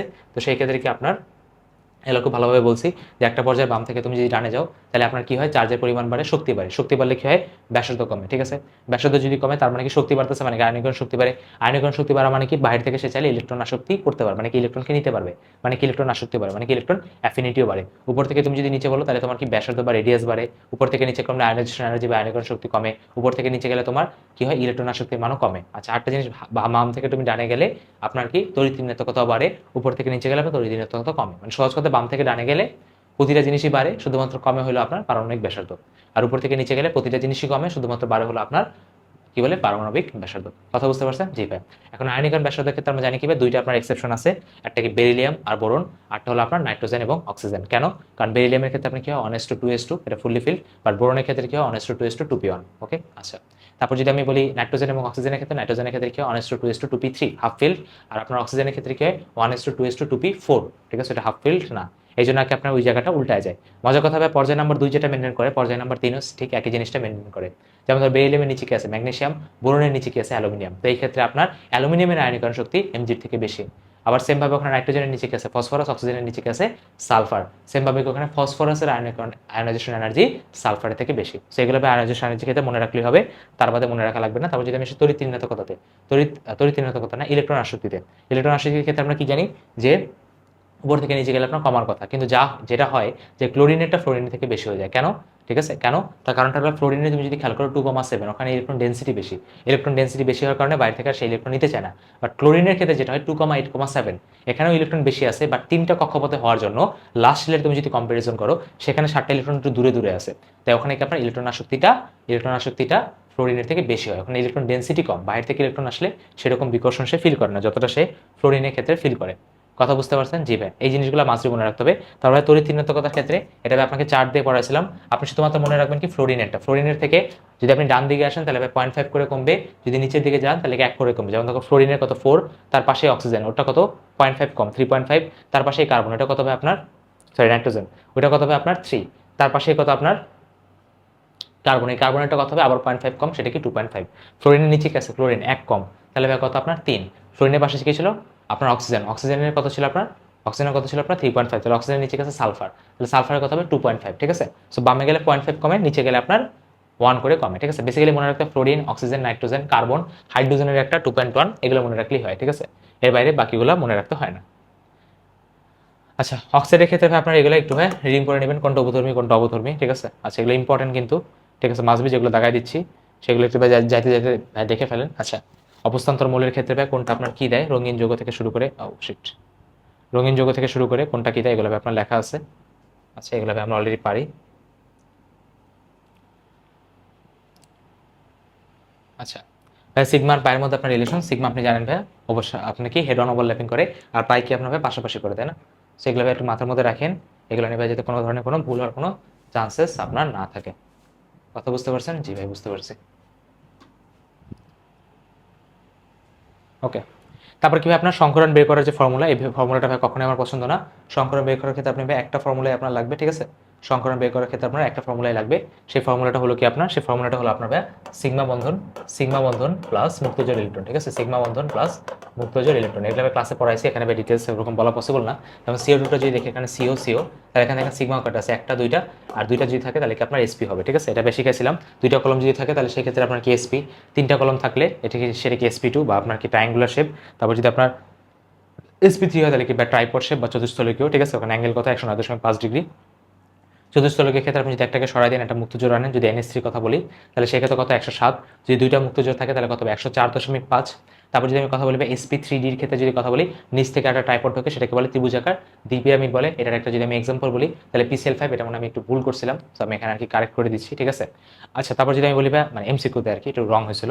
আর তারপর যদি আমি বলি SP3D2 যদি আমি কথা বলি, SP3D2 ক্ষেত্রে আপনার কি হয় বর্গাকার দ্বিপিরামিড হয়। ঠিক আছে, আপনার ত্রিভুজের যে শেপটা থাকে পিরামিডের সেটা চেঞ্জ হয়ে আপনার বর্গাকার হয়ে যায়। যেমন যদি এক্সাম্পল দিই তাহলে হবে SF6। ঠিক আছে, তো মেন কথা কি সিগমার মুক্তজোড় কাউন্ট করে আপনার কি করতে হয়। এটা ভাই ইম্পর্টেন্ট, প্রায় জিজ্ঞেস করে যে কেন H2 আর NH3 এর মধ্যে H2 এর বন্ড অ্যাঙ্গেল কম হয়, NH3 বেশি হয়। তার কারণটা হলো কি লোন পেয়ারে আপনার কি বিকর্ষণ সবচেয়ে বেশি। বারবার বলছিলাম যে ধরো তোমার দুইটা ভাই আছে, তাদের ধরো একই দিন যদি স্কুলে ছুটি থাকে তাহলে তারা কি মারামারি বেশি করবে। তারপর কি লোন পেয়ার বন্ড পেয়ার, ধরো একজনের ছুটি আর একজনের বাসায় আছে তাহলে ওখানে মারামারি হবে, বাট ওরকম হবে না। আর ধরো দুইজনই যদি স্কুলে যায় বন্ড পেয়ার দুইজনই কোনো না কোনো কাজে ইংগেজ, তাহলে সেই ক্ষেত্রে কি মারামারি খুবই কম হবে, মানে কি ইলেকট্রনের বিকর্ষণটা খুবই কম হবে। এই জন্য কি আপনার আপনার যদি H2 বলেন, NH3 বলেন আর CH4 বলেন, তাদের মধ্যে কি আপনার বন্ড অ্যাঙ্গেলের এই ডিফারেন্সটা আপনার দেখা যায়। আচ্ছা, এখান থেকে আপনার একটু ট্রিকি যে কেসটা করে সেটা কি তড়িৎ ঋণাত্মকতা দিয়ে আমাকে কিছু কাজ কাম করতে হয়। যেমন আমি যদি এক্সাম্পল দিই, সাপোজ ধরো আমি তোকে বললাম একটা হলো CCl4, একটা হলো CH4। এখন তোমাকে যদি বলে CCl4 বা CH4 এর মধ্যে, অথবা ধরো যদি বলি CF4 আর CH4, তাহলে এটার মধ্যে কার ভাই বন্ড অ্যাঙ্গেল বেশি হবে আর বা কারটা কম হবে। তাহলে অ্যান্সার হলো কি এখানে আপনার CF4 এর বন্ড অ্যাঙ্গেলটা কম হবে। কেন? কারণ তোমার যদি মনে রাখতে হবে কেন্দ্রীয় অ্যাটম বা কেন্দ্রীয় মৌলের পাশে যারা পার্শ্ববর্তী অ্যাটম আছে বা সাবসিডিয়ারি অ্যাটম আছে, তাদের যদি তড়িৎ ঋণাত্মকতা বাড়ে তাহলে ইলেকট্রনগুলো কি হয় তাদের দিকে চলে আসে। তারা চিন্তা করে ট্রাইপডকে তুমি যদি টান দাও তাহলে দেখবো এটা কি নিচের দিকে বেঁকে গেছে, মানে কি বন্ড অ্যাঙ্গেল সেটা কি ছোট হয়ে যায়। আর যদি কোনো কারণে কেন্দ্রীয় মৌলের তড়িৎ ঋণাত্মকতা বেড়ে যায় তাহলে কি হয় বন্ড অ্যাঙ্গেল বৃদ্ধি পায়। যেমন আমি যদি একটা এক্সাম্পল দিই, ধরো কি এক্সাম্পল দেওয়া যায়, মাথায় তো আসতেছে না। হ্যাঁ, ধরো H2O আর H2S। ঠিক আছে, ধরো বললাম H2O আর H2S। আচ্ছা, এখন H2 আর H2S এর মধ্যে কোথায় আপনার বন্ড অ্যাঙ্গেল বেশি হবে? আমরা সবাই জানি H2 এর ক্ষেত্রে আপনার বন্ড অ্যাঙ্গেল হবে 104.5 ডিগ্রি, আর H2S এর ক্ষেত্রে বন্ড অ্যাঙ্গেল হবে 92 ডিগ্রি। এখন কেন H2S কম? তার কারণ কি এস এর তড়িৎ-ঋণাত্মকতা আমরা জানি কি H2 এর থেকে কম। এখন ও এর যেহেতু তড়িৎ-ঋণাত্মকতা বেশি, তাহলে H2 এর ক্ষেত্রে কি হয়, ইলেকট্রনগুলো ও এর কাছাকাছি আসে, কাছাকাছি আসলে কি বিকর্ষণ করে একটা ফাঁক হয়ে যায়। বাট H2 এর ক্ষেত্রে তড়িৎ-ঋণাত্মকতা কম, এস এর তড়িৎ-ঋণাত্মকতা কম, তাহলে ইলেকট্রনগুলো একটু দূরে দূরে থাকে, তাই বন্ড অ্যাঙ্গেলটা ছোট হয়ে যায়। এগুলো কিন্তু সিকিউর মোস্ট ইম্পর্টেন্ট আপনার কোশ্চেন। যতগুলো আমি ভ্যারাইটিস বললাম, এই ভ্যারাইটিসের বাইরে ইনশাআল্লাহ তোমাকে দিবে না, ঠিক আছে? সবগুলো ভ্যারাইটিসই বলছে। আচ্ছা, লিগ্যান্ডের যদি ভাই আপনার কথাবার্তা বলি, ঠিক আছে, লিগ্যান্ড আপনার কি ভাই টোটাল দুই ধরনের হয়। একটা কি ভাই আপনার পশম হয়, একটা অ্যানন হয়। এই ক্ষেত্রেও আবার আছে কি স্ট্রং লিগ্যান্ড, উইক লিগ্যান্ড। তাহলে স্ট্রং লিগ্যান্ড আপনার কারা? স্ট্রং লিগ্যান্ড হলো আপনার এনএসসি আপনার স্ট্রং লিগ্যান্ড, ঠিক আছে? তারপর হলো সায়ানাইড আপনার ভাই স্ট্রং লিগ্যান্ড, ঠিক আছে? আর ভাই আপনার দুর্বল লিগ্যান্ড কারা? দুর্বল লিগ্যান্ড হলো আপনার H2O, তারপর chloride ion, bromide ion, iodide ion, মানে যতগুলো OH আছে, OH রিলেটেড যারা আছে এবং গ্রুপ নাম্বার 17 এ যারা আছে তারা কিন্তু সবাই দুর্বল। আর স্ট্রং কারা? স্ট্রং NH3, স্ট্রং হলো আপনার CN, ঠিক আছে? এটা হলো কি আপনার স্ট্রং লিগ্যান্ড। স্ট্রং লিগ্যান্ডের ক্ষেত্রে কি হয়, ডি ব্লকে যারা থাকে তারা কি আপনার সংকুচিত হয়, আর দুর্বলের ক্ষেত্রে তারা কি সংকুচিত হয় না। যদি স্ট্রং লিগ্যান্ড থাকে তাহলে সেই ক্ষেত্রে তোমার হয় D2sp3, আর উইক লিগ্যান্ড হলে কত হয় আপনার sp3d2, ঠিক আছে? আচ্ছা, বুঝতে পারছি। যেমন ধর আমি বললাম এখানে Fe CN6 আপনার কি 4 মাইনাস, তাহলে এখন দেখেন এখানে আপনার সিএনটাকে স্ট্রং লিগ্যান্ড, তো স্ট্রং লিগ্যান্ড যদি হয় তাহলে সেই ক্ষেত্রে কি আপনার ভাই ডি ব্লকটা কি আপনার ভাই সংকুচিত হবে, ঠিক আছে? ডি ব্লকটা আপনার সংকুচিত হবে। এখন এই ক্ষেত্রে কপারেরটা ভাই খুবই ইম্পর্টেন্ট। দেখেন কপারের ক্ষেত্রে আপনার কি হয়, sp2d হয়। ভাই কেন আপনার sp2d হয়? NH3 বা একটা স্ট্রং লিগ্যান্ড আমরা সবাই জানি, বাট তারপরেও এ সংকুচিত করতে পারে না। কেন পারে না? এখানে একটু স্ট্রাকচার আপনার ভুল আছে। কেন পারে না? তার কারণটা হলো দেখেন ভাই আপনাকে এখানে একটাই যে ইলেকট্রন, একটা ইলেকট্রন কোথায় যেয়ে বসবে? একটা রুমের ম্যাক্সিমাম ক্যাপাসিটি আপনার কি ভাই 2 জন। তাহলে সেই ক্ষেত্রে হয় কি আপনার NS এর একটা আপনার S এ ঢুকে, বাকি দুইটা P তে ঢুকে, এবং আরেকটা হলো আপনার ভাই D তে ঢুকে যায়, 4D তে ঢুকে যায়। এখন বলবো ভাই কেন আপনার এটা বাদ যায়? তার কারণটা হলো যদি কোনো কারণে এটা sp3 হইতো তাহলে স্ট্রাকচার হওয়ার কথা ছিল কি চতুস্থলিকীয়, বাট দেখা যায় এটা একটা বর্গাকার স্ট্রাকচার হয়, ঠিক আছে? তার মাঝখানে তখন কপার থাকে, এখানে NH3, এখানে NH3, এখানে NH3, এখানে NH3, এটা একটা বর্গাকার স্ট্রাকচার। বর্গাকার স্ট্রাকচার যদি হয় সেটা কোনোদিন sp3 হতে পারে না। এই জন্য তখন আমরা বলি কি এটা sp2d। বুঝা গেছে? মেইন কারণটা কি আকৃতির জন্য, ঠিক আছে? কেমিস্ট্রি আগে এক্সপেরিমেন্ট করে দেন এটা ব্যাখ্যা করে। বুঝা গেছে? যেটা আকৃতি বর্গাকার তো এটা sp3 বলা যাবে না, এটা sp2d বলতে হবে। কথা বুঝতে পারছেন? জি ভাই, বুঝতে পারছি। তাহলে ভাই এটা আপনার ইম্পর্টেন্ট। আচ্ছা, তারপর যদি আমি বলি ভাই আপনার কি বলে পোলার আয়নের ক্ষেত্রে যদি কথা বলি, আর আপনার পোলার আয়নটা আগে বলি, ঠিক আছে? ফাজন প্রিন্সিপালটা আগে বলি। তো পোলার আয়ন যে কাজটা করে সেটা হলো কি আপনার আয়নিক যৌগের মধ্যে সমযোজী বৈশিষ্ট্য তোমার দেখায়। তো আয়নিক যৌগ যদি বলি, পৃথিবীতে এমন কোনো আয়নিক যৌগ নাই যার মধ্যে সমযোজী বৈশিষ্ট্য বা কোভ্যালেন্ট ক্যারেক্টার নাই, ঠিক আছে? সেক্ষেত্রে কি হয়, ধরো Na প্লাস আর Cl মাইনাস, প্লাস মাইনাস আছে না, ওরা কি করে নিজেদের মধ্যে একটু ওভারল্যাপ করে। আর ওভারল্যাপ মানে কি সমযোজী বৈশিষ্ট্য। এখন এই ক্ষেত্রে আপনাকে তিনটে জিনিস মনে রাখতে হবে, সেটা কি? ক্যাটায়ন যদি আপনার ছোট হয় তাহলে সেক্ষেত্রে আপনার কি সমযোজী বৈশিষ্ট্য বেশি দেখাবে, ওভারল্যাপিং বেশি হবে। অ্যানায়ন যদি বড় হয় তাহলে কি আপনার সেখানে ওভারল্যাপিং বেশি দেখাবে, এবং চার্জের পরিমাণ যদি বেশি হয় সেই ক্ষেত্রেও কি ওভারল্যাপিং বা কোভ্যালেন্ট ক্যারেক্টার বেশি দেখাবে, ঠিক আছে? স্মল ক্যাটায়ন, লার্জ অ্যানায়ন, আর কি ভাই আপনার মোর চার্জ, ঠিক আছে? এটাতে মনে রাখতে পারলেই হয়েছে। এখন ভাই ফাজানের নীতি যে বেশি দেখাবে সে কি বেশি সমযোজী, আর যদি কেউ বেশি সমযোজী হয় তাহলে তার গলনাঙ্ক বা স্ফুটনাঙ্ক কমে যাবে, তার দ্রাব্যতাও কমে যাবে, এবং সে কালার বেশি শো করবে। আমরা জানি কি সমযোজী যৌগের ক্ষেত্রে তার বন্ধন উইক হয়, যার কারণে তার গলনাঙ্ক স্ফুটনাঙ্ক উইক হয় এবং তার দ্রাব্যতাও কম হয়ে যায়, ঠিক আছে? আয়নিক যৌগের দাপতা বেশি, ঠিক আছে? সমযোজী যৌগের দাপতা কম। তো এই জিনিসগুলো ঠান্ডা মাথায় চিন্তা করে পরীক্ষাতে অ্যান্সার দিবেন। তারপর যদি আমি কথা বলি সমযোজী যৌগের মধ্যে আপনার আয়নিকের বৈশিষ্ট্য, তাহলে তড়িৎ-ঋণাত্মকতা পার্থক্য যদি কোনো কারণে 0.5 এর থেকে কম হয় তাহলে সেটাকে আপনার টোটালি অপোলার যৌগ, ঠিক আছে? সেটা কি টোটালি আপনার অপোলার যৌগ। যেমন ধরো আমি যদি এক্সাম্পল দিই CH4, তাহলে আপনার সি এর কত 2.5 আর এইচ এর কত 2.1, মাঝখানে গ্যাপ কত মাত্র 0.4, তাহলে কি ব্যাটার অপোলার যৌগ। তড়িৎ-ঋণাত্মকতা পার্থক্য যদি 0.5 থেকে 1.9 হয় তাহলে সেটা কি পোলারের মতো বিহেভ করে। যেমন ধরো H2O, ঠিক আছে? H2O ও এর ক্ষেত্রে আপনি জানি কি তার আপনার হিয়া কি হয়, H2 এর ক্ষেত্রে ওয়েটটা কত হয়, ফ্লোরিনের পাশে আছে, তাহলে সেই ক্ষেত্রে 3.5, আর এইচ এর ক্ষেত্রে হয় 2.1। আপনি যদি ভাই এখানে ডিফারেন্সটা যদি বের করেন তাহলে কত আসে 1.4 এর মতো আসে। তাহলে রেঞ্জটা কি 0.5 থেকে এটা 1.7 হবে, ঠিক আছে? 0.5 থেকে আপনার 0.7, তাহলে কি সেটা পোলারের মতো বিহেভ করে। আমরা জানিও যে H2O কি আপনার হাইড্রোজেন বন্ড ক্রিয়েট করে। আর যদি 1.7 থেকে বেশি হয় তাহলে কি সে পুরোপুরি আয়নিকের মতোই প্রায় দেখায়, যেমন এই হাইড্রোজেন ফ্লোরাইড। ফ্লোরিনের কত 4, হাইড্রোজেনের কত 2.1, এখানে গ্যাপটা কত প্রায় 2 পয়েন্ট সামথিং, মানে কি 1.7 থেকে বেশি। তাহলে এটা পুরোপুরি আয়নিকের মতোই, প্রায় আয়নিকের মতো আপনার কি বিহেভিয়ারটা শো করে। এখন অনেকে বলতে পারবে তাহলে CO এর ক্ষেত্রে কি হয়, ঠিক আছে? সি আর ও এর ক্ষেত্রে কি হয়, এখানে দেখো এখানে আসে ইন্টারেস্টিং পার্ট। ও এর ভাই আপনার তড়িৎ-ঋণাত্মকতা পার্থক্য কত, বা ও এর ইলেকট্রোনেগেটিভিটি কত? ও এর ভাই আপনার ইলেকট্রোনেগেটিভ হলো 3.5। আর ভাই আপনার সি এর কত, সি এর হলো আপনার ভাইয়া, সি এর হলো আপনার ভাইয়া কত, ধরেন আমি ধরলাম হলো 2, ঠিক আছে? সি এর ধরেন আমি ধরলাম হলো 2, তাহলে সেই ক্ষেত্রে আপনার গ্যাপটা কত আসে, বা এরকম আরো অনেক কিছু তুমি নিতে পারো, ঠিক আছে? মানে মেইন কথা হলো যে এই ক্ষেত্রে তোমার ধরো 2.5 আসে, তাই না? তো এই ক্ষেত্রে আপনি যে ডিফারেন্সটা খেয়াল করেন, ডিফারেন্সটা কত আছে ভাই আপনার, ডিফারেন্সটা 1 আছে, ডিফারেন্সটা 1 আছে। এখন যদি ডিফারেন্সটা 1 আছে তাহলে ভাই তার হওয়া উচিত কি পোলার সমযোজী হওয়ার কথা, কিন্তু মজার কথা এটা পোলার না অপোলার হয়। কেন?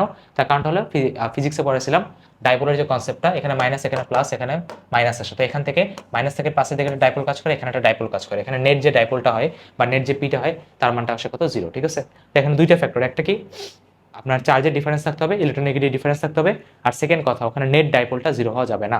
যেমন যদি CH4 এর কথা চিন্তা করো, তাহলে সেই ক্ষেত্রে হয় কি নেট ডাইপোলটা 0 হয় না, ওখানে ক্যান্সেল আউট করার মতো কেউ নাই, তো এই জন্য কি সে আপনার নন পোলার আর কি হয়ে যায়। অথবা যদি H2 এর কথা চিন্তা করো, H2 আমরা পোলার বলি কেন, কারণ ওখানে দেখেন আপনি যদি O থাকে, এখানে দুইটা H থাকে, সেক্ষেত্রে নেট ডাইপোলটা নিচে থেকে কাজ করে, ওখানে ক্যান্সেল আউট করার মতো কেউ নাই। কথা বুঝতে পারছেন? জি ভাই বুঝতে পারছি। ক্লিয়ার? তার মানে ভাই আমরা প্লাস মাইনাস দেখতে হবে এবং কি আপনার ভাই ডাইপোলের কনসেপ্টটা দেখতে হবে, এই দুইটা মাথার মধ্যে রাখলেই হবে।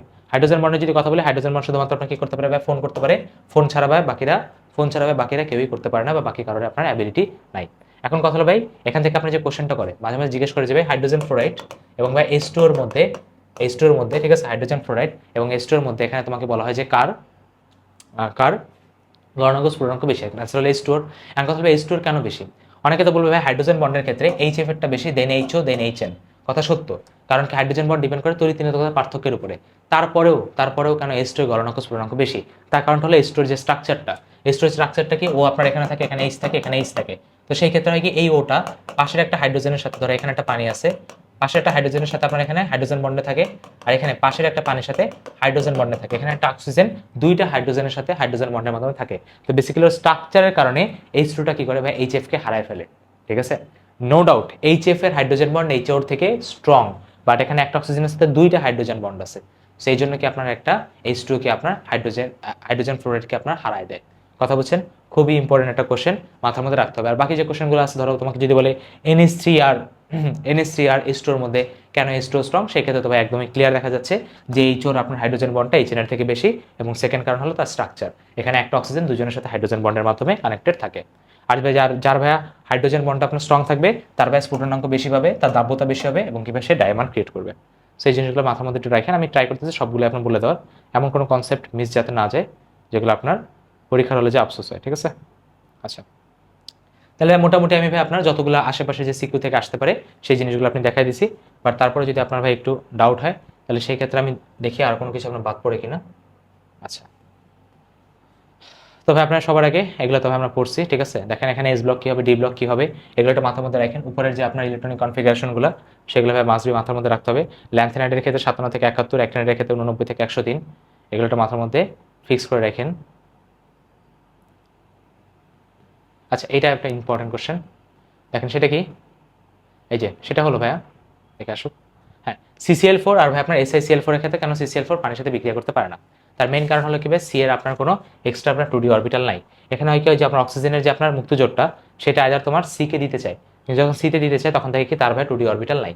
ঠিক আছে, এখন অনেকে বলতে ভাই আপনার NCl3 ক্ষেত্রে তো ঠিকই, এন এরও তো 2D অরবিটাল নাই, সেই ক্ষেত্রে কি হয়, সেই ক্ষেত্রে একটা মজার জিনিস হয়, যদি অক্সিজেনটা আপনি কোনো কারণে বলেন যে ভাই আমি Cl এ দিব, Cl এর তো ভাই 3D অরবিটাল আছে, Cl এ আপনি যখন দিতে যাবেন তখন কি হবে, ধরেন আপনি ওএইচটা কোনো কারণে Cl কে দিতে যাচ্ছেন, তখন এইচটা আপনাকে অবশ্যই সি কে রিসিভ করতে হবে। এখন সি এর সেই পরিমাণ ইলেকট্রোনেগেটিভিটি নাই যে সে এইচ কে নিতে পারবে, বাট নাইট্রোজেন পারে, কারণ কি নাইট্রোজেনের তড়িৎ মান অনেক বেশি। কথা বুঝছেন? এই জন্য CCl4 দুদিক থেকে হেরে গেছে, একে তো সি এর নিজের কাছে 2D অরবিটাল নাই, আর সেকেন্ড কারণ সি এর ভাই ইলেকট্রোনেগেটিভিটি ডিফারেন্সও এরকম নাই যে সিএল কে ওএইচ রিসিভ করায় নিজে এইচ নেবে, সেই অ্যাবিলিটি ভাই ওর তৈরি হয় নাই। আর ভাই SiCl4 কেন পারে, এটা তো একদম এভিডেন্ট, এ সাইড ভাই নিজেরই 3D অরবিটাল আছে, মানে মেইন কথা হলো 3 নম্বর পর্যায়ে যারা আছে তাদের সবারই 3D অরবিটাল আছে। কথা বুঝছেন? তাই কি হয়, একটা একটা করে ওএইচ নেয় আর বাকি সেলগুলোকে এইচ এর সাথে পাঠিয়ে দেয়। এই দেখেন NCl3 ভাই কেন পারে, তার কারণটা হলো ও ওএইচটাকে স্মার্টলি সেলের কাছে পাঠিয়ে দেয়, বাট এইচটাকে ভাই নিজের রিসিভ করার অ্যাবিলিটি আছে। তাই একটা ওএইচ একটা সেল, এরকম 3টা ওএইচ মিলে একটা সেল মানে HOCl, আর 3টা এইচ মিলে এন মানে কি NH3। সে ভাই এগুলো মাথার মধ্যে রাখতে হবে। আচ্ছা, তারপর যদি বলি ভাই এখানে গলনাঙ্কের যে গলনাঙ্কের ক্রম ভাই কিভাবে ডিসাইড করা হয়, গলনাঙ্কের ক্রম ভাই ডিসাইড করা হয় তোমার হলো ফ্রি ইলেকট্রনের উপর ডিপেন্ড করে। তো আমরা জানি কি ভাই ফেকনি আমরা হলো ফেরোম্যাগনেটিক, ওর ভাই আপনার মুক্ত ইলেকট্রন সবচেয়ে বেশি, বা জিঙ্ক কি ডায়াম্যাগনেটিক হবে সবচেয়ে কম, ও গলনাঙ্ক স্ফুটনাঙ্ক সবচেয়ে কম হবে।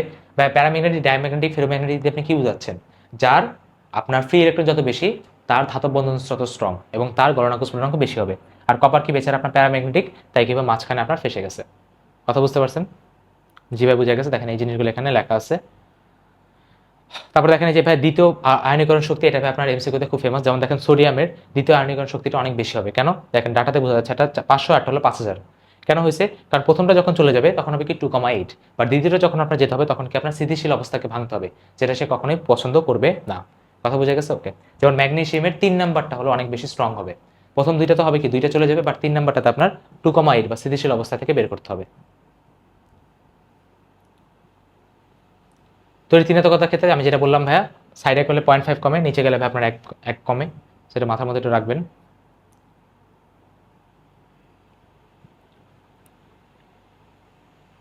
এখানে এই ধরনের আপনার ইয়া দিয়ে জিজ্ঞেস করে যে কার কোভালেন্ট ক্যারেক্টার কী হবে, এগুলো আপনাকে বলছি, স্মল কার্টন, লার্জ অ্যানাউন, মোর চার্জ। আচ্ছা, হাইড্রোজেন বন্ডের ক্ষেত্রে দেখেন আপনার এখানে এনএসসিটা বেশি, কারণ কি হাইড্রোজেন বন্ড, বাকিরা হাইড্রোজেন বন্ড করতে পারে নাই। এটা কেন হাইড্রোজেন বন্ড করতে পারছে বাকিরা পারে নাই, তারপরে গলনাঙ্ক ছোটনাঙ্ক বেশি হবে। আচ্ছা, এখানে জিজ্ঞেস করে সালফার কেন ভাই 6টা দিতে পারে, তার কারণ হলো কি সালফার এখানে দেখেন আপনার উত্তেজিত করতে করতে করতে করতে লাস্টে যে আপনার 3s1 3p3 আর ভাই আপনার 3d2 ক্রিয়েট করতে পারে, ঠিক আছে, মানে 6টা ফ্রি ইলেকট্রন থাকে, এই জন্য একটা সালফার ভাই 6টা বন্ধন করতে পারে, বা 6টা বন্ধনও পসিবল। বেসিক্যালি 3d অরবিটাল আছে তাই পারে, বাকিতে 3d অরবিটাল নাই তাই পারে না, 3d অরবিটালের অনেক সুবিধা হয়, ঠিক আছে। আচ্ছা, ইথিন আর ইথাইনের ক্ষেত্রে এই জিনিসটা মনে রাখবেন, দেখেন এখানে আপনার কি ভাই দুইটা সিগমা বন্ড, মানে এটা আপনার এসপি কি বলে এসপি হবে। এসপির ক্ষেত্রে কি হবে দেখেন, সি নিজেদের মধ্যে আপনার এসপি বন্ধন, এইচ এর সাথে আপনার এসপি বন্ধন, আর বাকি যে দুইটা আছে পিওয়াই আর পিজেড তারা নিজেদের মধ্যে পাই বন্ধন। আর এসপি টুর ক্ষেত্রে কি আপনার দেখা যাচ্ছে এসপি টু হবে 3টা সিগমা বন্ধন, আর একটা যে বাকি থাকবে তারাকে নিজেদের মধ্যে পাই করবে, ঠিক আছে। আচ্ছা, সেগুলো একদম ইজি। আচ্ছা, এসও থ্রির ক্ষেত্রে এসও টুর ক্ষেত্রে দেখা যাচ্ছে এখানে সিগমা কয়টা আছে, দুইটা, মুক্তজোর আছে একটা, তার মানে কি এটা এসপি থ্রি এসপি টু, এখানে 3টা সিগমা, এটাও কি এসপি টু। এখন কথা হবে কার অ্যাঙ্গেল বেশি হবে, এর অ্যাঙ্গেল বেশি হবে, এর অ্যাঙ্গেল কম হবে। কেন ভাই কম হবে? কারণ উপরে মুক্তজোর আছে, মুক্তজোর থাকা মানে কি ভাই বিকর্ষণ করা, কমন সেন্স। NH3 আর PS3 এর মধ্যে বারবার বলছি কেন্দ্রীয় মূলের তড়িৎ-ঋণাত্মকতা বেশি থাকলে বন্ড অ্যাঙ্গেল বেশি হবে। NH3 আর NCl3 এর ক্ষেত্রে দেখেন এখানে ভাই সাবসিডিয়ারির আপনার তড়িৎ-ঋণাত্মকতা বেশি, তাই ভাই আপনার কি এখানে ইলেকট্রনগুলো নিচের দিকে নেমে যাবে, নিচের দিকে নামলে কি আপনার থিটা টুটা কমে যাবে, তাই ভাই থিটা ওয়ান থিটা টু থেকে বড় হয়। তার মানে কেন্দ্রীয় যদি এখানে দেখেন বলেও দিছি যে কেন্দ্রীয় তড়িৎ-ঋণাত্মকতা বাড়লে বন্ড অ্যাঙ্গেল বাড়বে, আর সাবসিডিয়ারি তড়িৎ-ঋণাত্মকতা বাড়লে বন্ড অ্যাঙ্গেল ভাই আপনার এখানে কমবে। বন্ড অ্যাঙ্গেল কিছু কিছু উল্টোপাল্টা আছে, ওগুলো না মনে রাখলে সমস্যা নাই, ঠিক আছে, না মনে রাখলে সমস্যা নাই, বাট থিওরিগুলো মাস্ট বি মনে রাখতে হবে।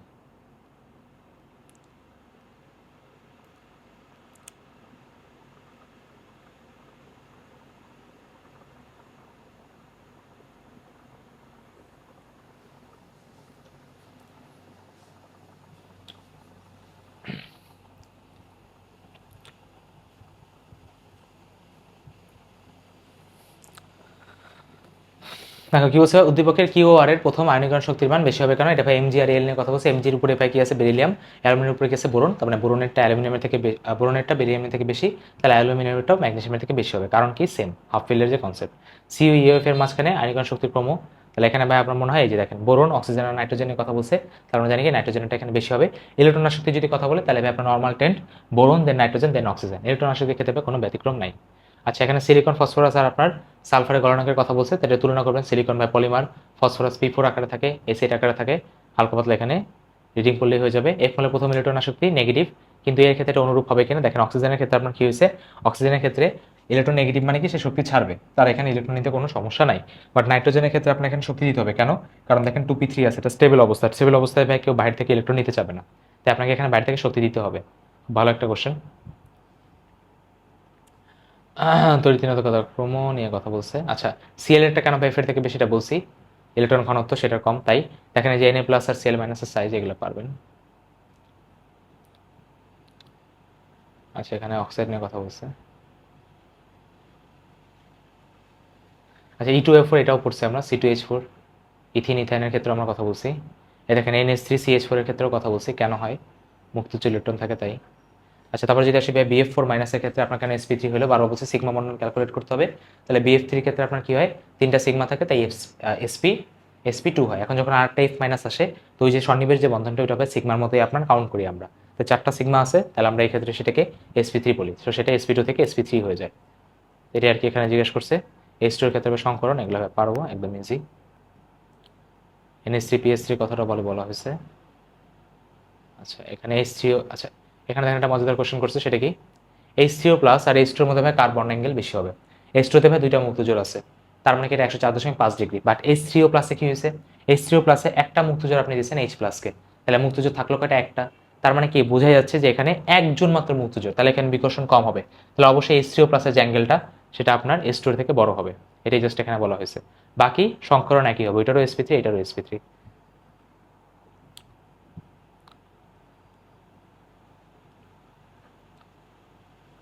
এগুলোকে আপনি নিজে রিভিশন দিতে গেলে অনেক সময় লাগতো, আমি জিনিসগুলোকে একটু কুইকলি রিভিশন দেওয়া দিচ্ছি। দেখেন যত সিকিউ আছে সবগুলো আমি ওভারভিউ করে দিচ্ছি যাতে কোনো কিছু মিস না যায়। আচ্ছা H2 আর NH3 ক্ষেত্রে আমরা তো এটা জানি, একে তবে H ওর বন্ড স্ট্রং, দেন কি এটা স্ট্রাকচার, এটা H2 আর H দিলে ভালো হতো, NH3 সাথে দিয়ে আর কি কোশ্চেনটা খারাপ হয়ে গেছে। মানে আমরা চাই ভাই প্রশ্ন কঠিন করুক, যাতে যারা পড়াশোনা করছে তারা যাতে পারে। CCl4 NCl3 আর SiCl4 এর ক্ষেত্রে আপনি জানেন ভাই কারণগুলো বলা হয়েছে, কি কারণ, ঠিক আছে, এনের তৈরি তিনান্তকতা বেশি থাকে, তাই Cl কে দিয়ে বাকিটা সে নিজের কাছে রাখতে পারে।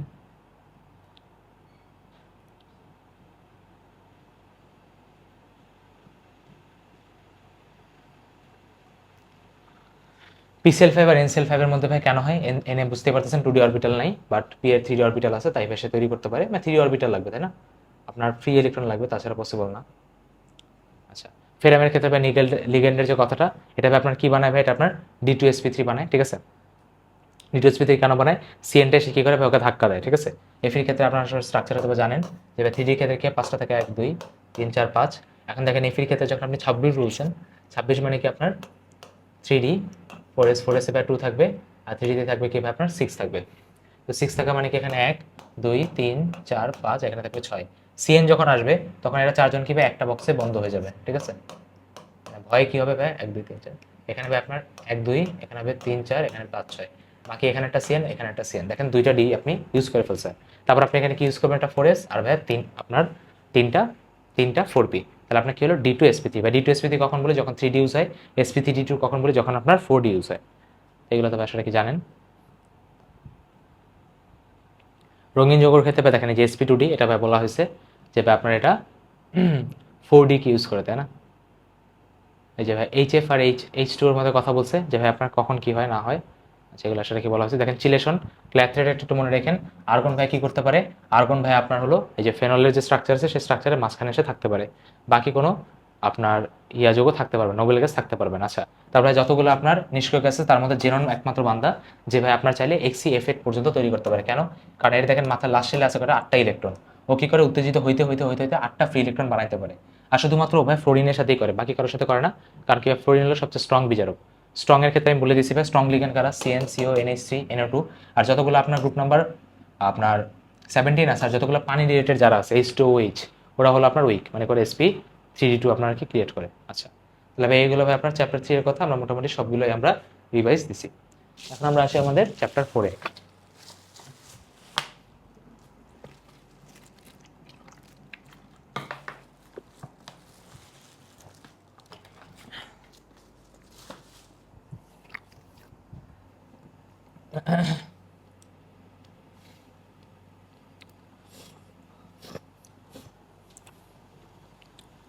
আচ্ছা সেবার তাহলে আমরা এখান থেকে কখগুলো পড়ে নিন।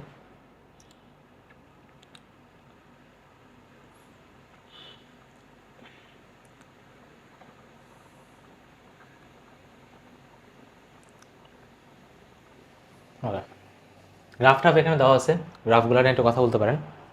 ব্যান্ড অফের ক্ষেত্রে ভাই গ্রাফ কখন নিচের দিকে নামবে, যখন আপনার সেটা কি তাপ হারি হবে, আর কখন উপরের দিকে উঠবে যখন সেটা তাপ উৎপত্তি হবে, তাই না। আচ্ছা তারপর আমরা ভাই আসি ভাই ফার্স্ট সবার আগে আপনার কি রাসায়নিক পরিবর্তনে অ্যাটমিক ইকোনমির কথা নিয়ে বলে, যেটা আকাঙ্ক্ষিত আপনার উৎপাদ সেটা উপরে রাখবেন, আর নিচে রাখবে কিন্তু আপনি টোটালগুলো আপনি এখানে রেখে দিবেন, ঠিক আছে। গ্রিন কেমিস্ট্রি 12টা নীতি আছে, এগুলো ভাই একটা স্লাইডে দেওয়া আছে, একটু রিডিং করে নেন।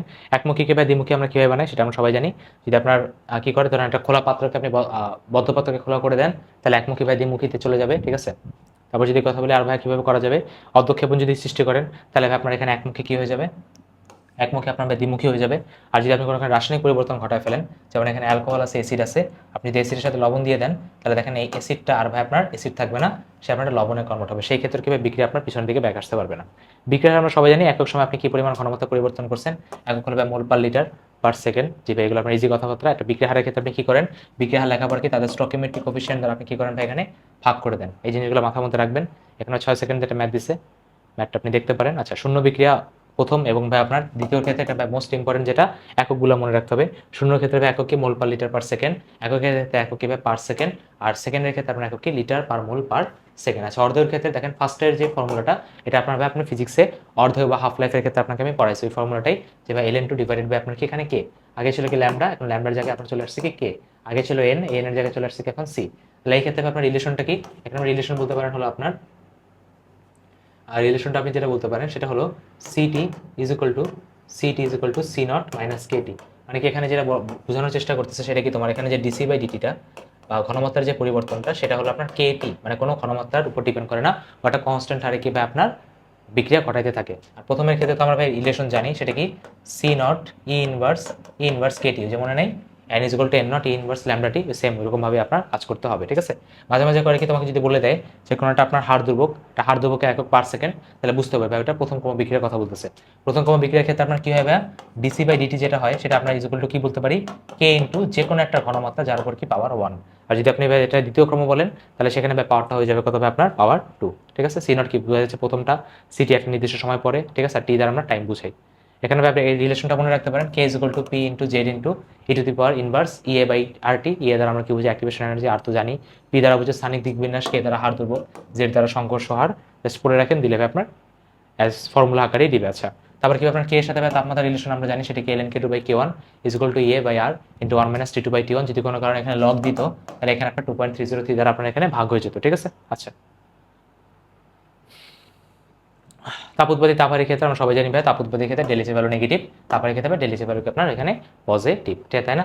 পজিটিভ কেন, কারণ আপনার এখানে কি বাইরে থেকে যে সামনে এখানে 180 জুল দিতে হয়, আর আপনার এই বিক্রিয়াতে যেটা নেগেটিভ বলছে তার মানে কি এখানে আপনার কিছু পরিমাণ হিট আর কি আপনার ভাই এখানে জমা হবে। আচ্ছা ধনাত্মক ঋণাত্মক প্রভাব 20 এগুলো একটু মাথার মধ্যে রাখেন, একটু এমসিকিউ গুলো হালকা পরে রাখেন, ঠিক আছে। এখান থেকে বোর্ডে কোশ্চেন আসছে, এটা ভাই বাদ দেওয়া যাবে না, বলা যায় না ভাই দিয়ে দিতে পারে। বা গ্রাফের ক্ষেত্রে আমরা জানি কি যে সাম্যাবস্থা হয় তাহলে একটা সময় পর কি তার ফরওয়ার্ড রিঅ্যাকশনের বিক্রিয়ার হার ব্যাকওয়ার্ড ফরওয়ার্ড রিঅ্যাকশনের বিক্রিয়ার যে হার যদি আপনার সমান হতে হবে। যদি আপনি সাম্যাবস্থার কথা বলেন তাহলে একটা সময় পর কি আপনার বিক্রিয়কের যে ঘনমাত্রা পরিবর্তন আর উৎপাদের যে ঘনমাত্রা পরিবর্তন তার পরিমাণ আলাদা হতে পারে, বাট তার একটা কনস্ট্যান্ট ভ্যালু হবে। যেমন আমি একটা এক্সাম্পল সবসময় দিয়ে একটা ক্লাসের কথা দেয়, তো একটা ক্লাসরুমে তোমার 100 জন বাচ্চা আছে, দুইজন ধরো পরীক্ষা শুরু হয়েছে, কন্টিনিউয়াসলি দুজন বাথরুমে যাচ্ছে, তাহলে ক্লাসরুমে আছে কত 98 জন, বাথরুমে আছে কত 2 জন, তাহলে এখানে দুইয়ের ঘনমাত্রা আলাদা বাট কনস্ট্যান্ট। তাহলে এখানে কি সাম্যাবস্থা আছে না, জি ভাই সাম্যাবস্থা আছে।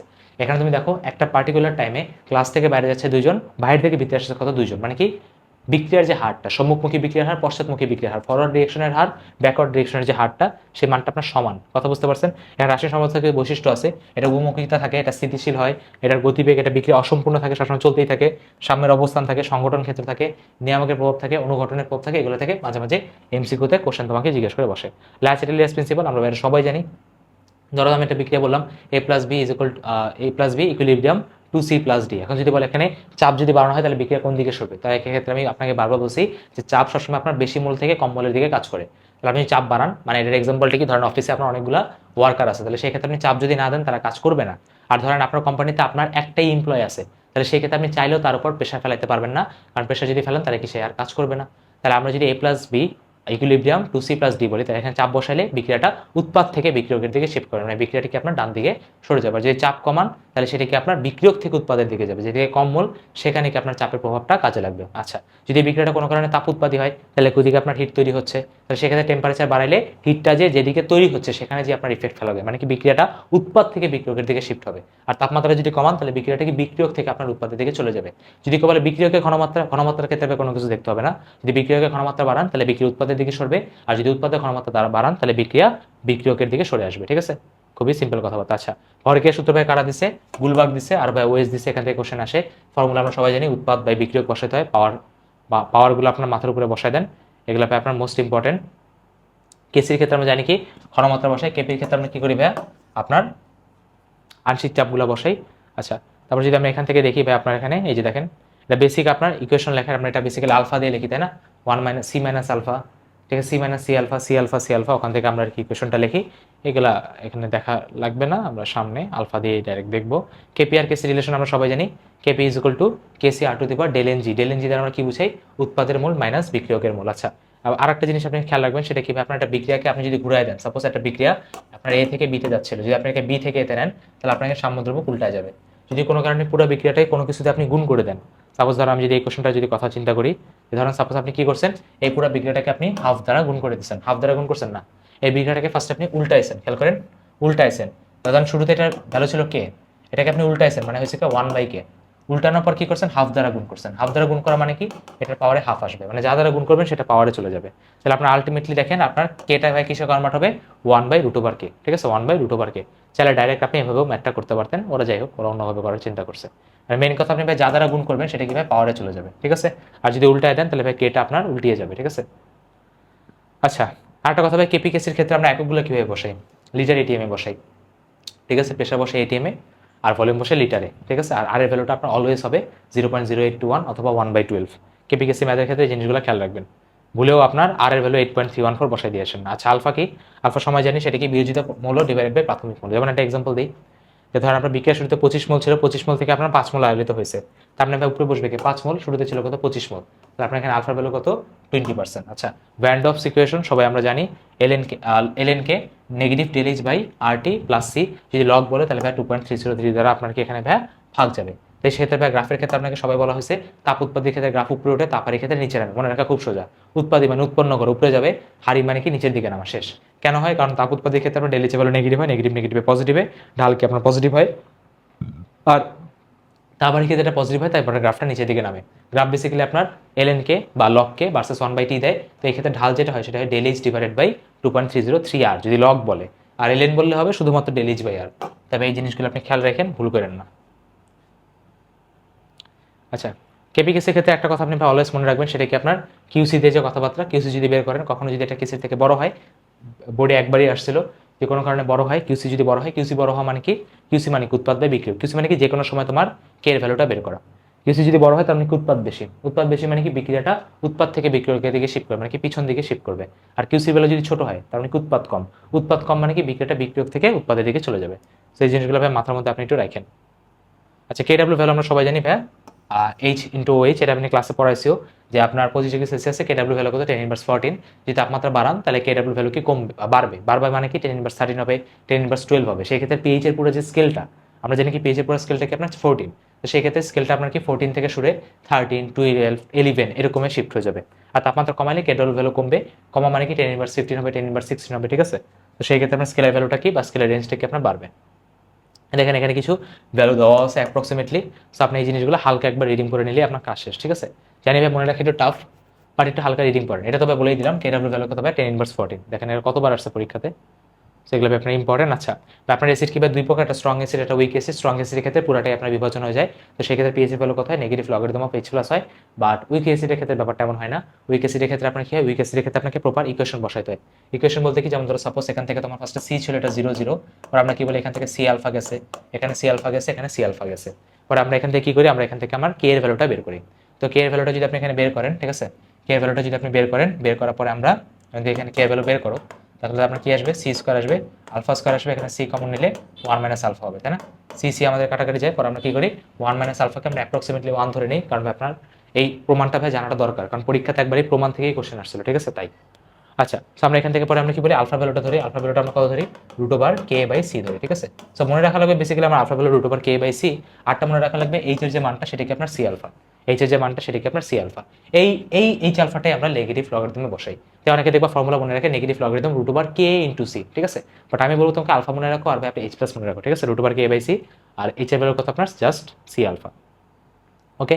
এখান থেকে আপনাকে যদি বেজের ক্ষেত্রে বলে একই জিনিসটা জাস্ট আপনার উল্টায় যাবে, এগুলো ভাই মাস্ট বি আপনার মনে রাখবেন, ঠিক আছে, এটা বেসিক্যালি এই চ্যাপ্টারের না, এটা পরিমাণগত রসায়নের, বাট তারপরে মনে রাখেন সেটা কি ভাই যার কে এর ভ্যালু যত বেশি হবে সে তত ভাই স্ট্রং, আর স্ট্রং মানে কি তার পিএইচ এর মান তত কম, বুঝছেন, এটা ভাই খুবই ট্রিকি একটা পার্ট, সেটা কি, ধর আমি তোমাকে বললাম যে একটা এসিডের ঘনমাত্রা 10^11 আর একটা 10^13, কে স্ট্রং, অ্যান্সার হলো 10^11 স্ট্রং, এখন এই দুটোর মধ্যে কার পিএইচ এর মান বেশি, অ্যান্সার হলো 10^13 এর, এখন ভাই পিএইচ এর মান বেশি মানে কি সে শক্তিশালী না ভাইয়া, সে দুর্বল, অ্যাসিডের ক্ষেত্রে মান যত কম হবে পিএইচ 1 পিএইচ 2 এগুলো কি স্ট্রং বেশি, কথা বুঝছে, তো 10^11 যার সেক্ষেত্রে কি সে কি আপনার স্ট্রং হয়ে যাবে, বুঝে গেছে, তাহলে কে যদি স্ট্রং হয় তার ঘনমাত্রা বেশি হবে কিন্তু পিএইচ এর মান কি আপনার কম হবে, ঠিক আছে, অথবা কে এর মান বেশি হবে। আর কেন্দ্রীয় জারণ মানের ক্ষেত্রে যদি অনেকগুলো এসিড দেখেন এরকম থাকে, সবাই আমরা জানি কি HCl4টাই বেশি দেয়, এটাই কি আব্বু হয় বা এটাই কি সবচেয়ে স্ট্রং হয়, যদি কোনো কারণে এগুলো ভাই টাই হয়ে যায়, যেমন দেখেন এইটাও ভাই বোর্ডে একবার আসছে, তখন সেই ক্ষেত্রে আমরা কি করি কেন্দ্রীয় পরমাণু যা ছোট সে কি ভাই বেশি স্ট্রং, হাইড্রাসিডের ক্ষেত্রে আবার উল্টা, হাইড্রাসিডের ক্ষেত্রে যার আয়ন ভাই বড় সে কিভাবে বেশি স্ট্রং ভাই। কেন? এটা কারণটা কি? কারণটা হলো আমরা জানি কি হাইড্রাসিডের ক্ষেত্রে যদি আয়নটা বড় হয় তাহলে চাইলে ইজিলি আপনার H প্লাসটাকে সরাই ফেলতে পারবে। আর এই ক্ষেত্রে কেন আপনার আয়নটা ছোট হয়? আয়ন যত ছোট হবে ইলেকট্রনগুলো তত কাছাকাছি রাখতে পারবে, H দূরে থাকবে, এই সেলে তখন এখান থেকে ইজিলি বের হয়ে যেতে পারবে। ঠিক আছে, তো এই চারটা ভাই অবশ্যই আপনার মাথার মধ্যে রাখতে হবে। অম্লত্ব আর ক্ষারকত্ব থেকে আমি বারবার বলছি আপনি ক্যাটায়ন আর অ্যানায়নের মোট চার্জ দেখবেন, তাহলে আপনি পেয়ে যাবেন। যেমন ধরেন যদি আমি একটা এক্সাম্পল দিই, Al2O3, এখানে Al2O3 টোটাল চার্জ কত, এল এর চার্জ কত, +3, নিচে আছে 2, তাহলে কত, 3 দুগুণা 6। এখানে আপনার এক্সেপশন যেটা সেটা হলো এটা হলো H3PO2 আর হলো H3PO3, এই দুটো আপনার এক্সেপশন, সেই ক্ষেত্রে আপনি এটা করতে পারবেন না।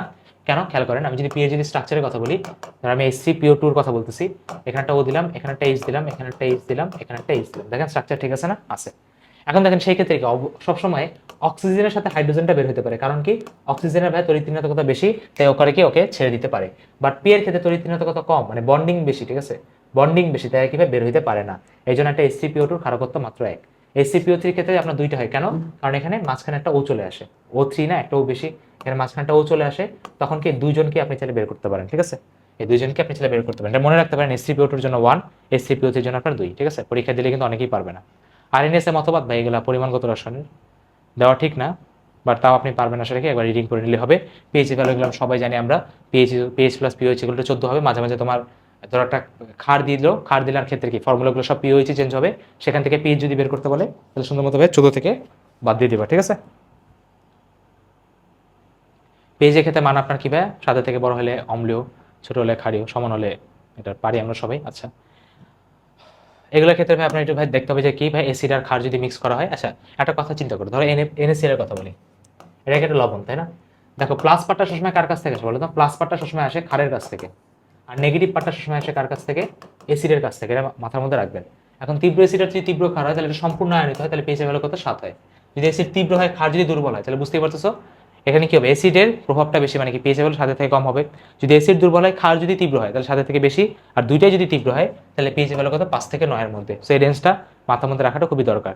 এটা ভাই পরিমাণগত রসায়নের, বাট তারপর আপনি একটু মনে রাখতে পারেন যেহেতু হালকা পাতলা রিলেটেড, সো এই জন্য আর কি দিয়ে দেয় মাঝে মাঝে।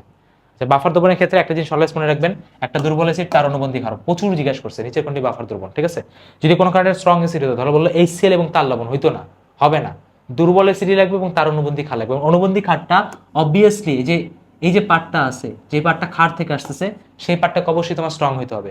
ধরো কোনো কারণে এখানে বললো CH3 সিরা বলো, কারণ এখানে একটা দুর্বল একটা ক্ষারের অংশ বসালো, সেটাও ভাই অনুবন্ধী হবে না। অনুবন্ধীর মেইন কনসেপ্ট কি, অ্যাসিড হইতে হবে দুর্বল, লবণের আর একটা পার্ট যে ক্ষার থেকে আসবে তাকে অবশ্যই স্ট্রং হতে হবে, মাস্ট বি।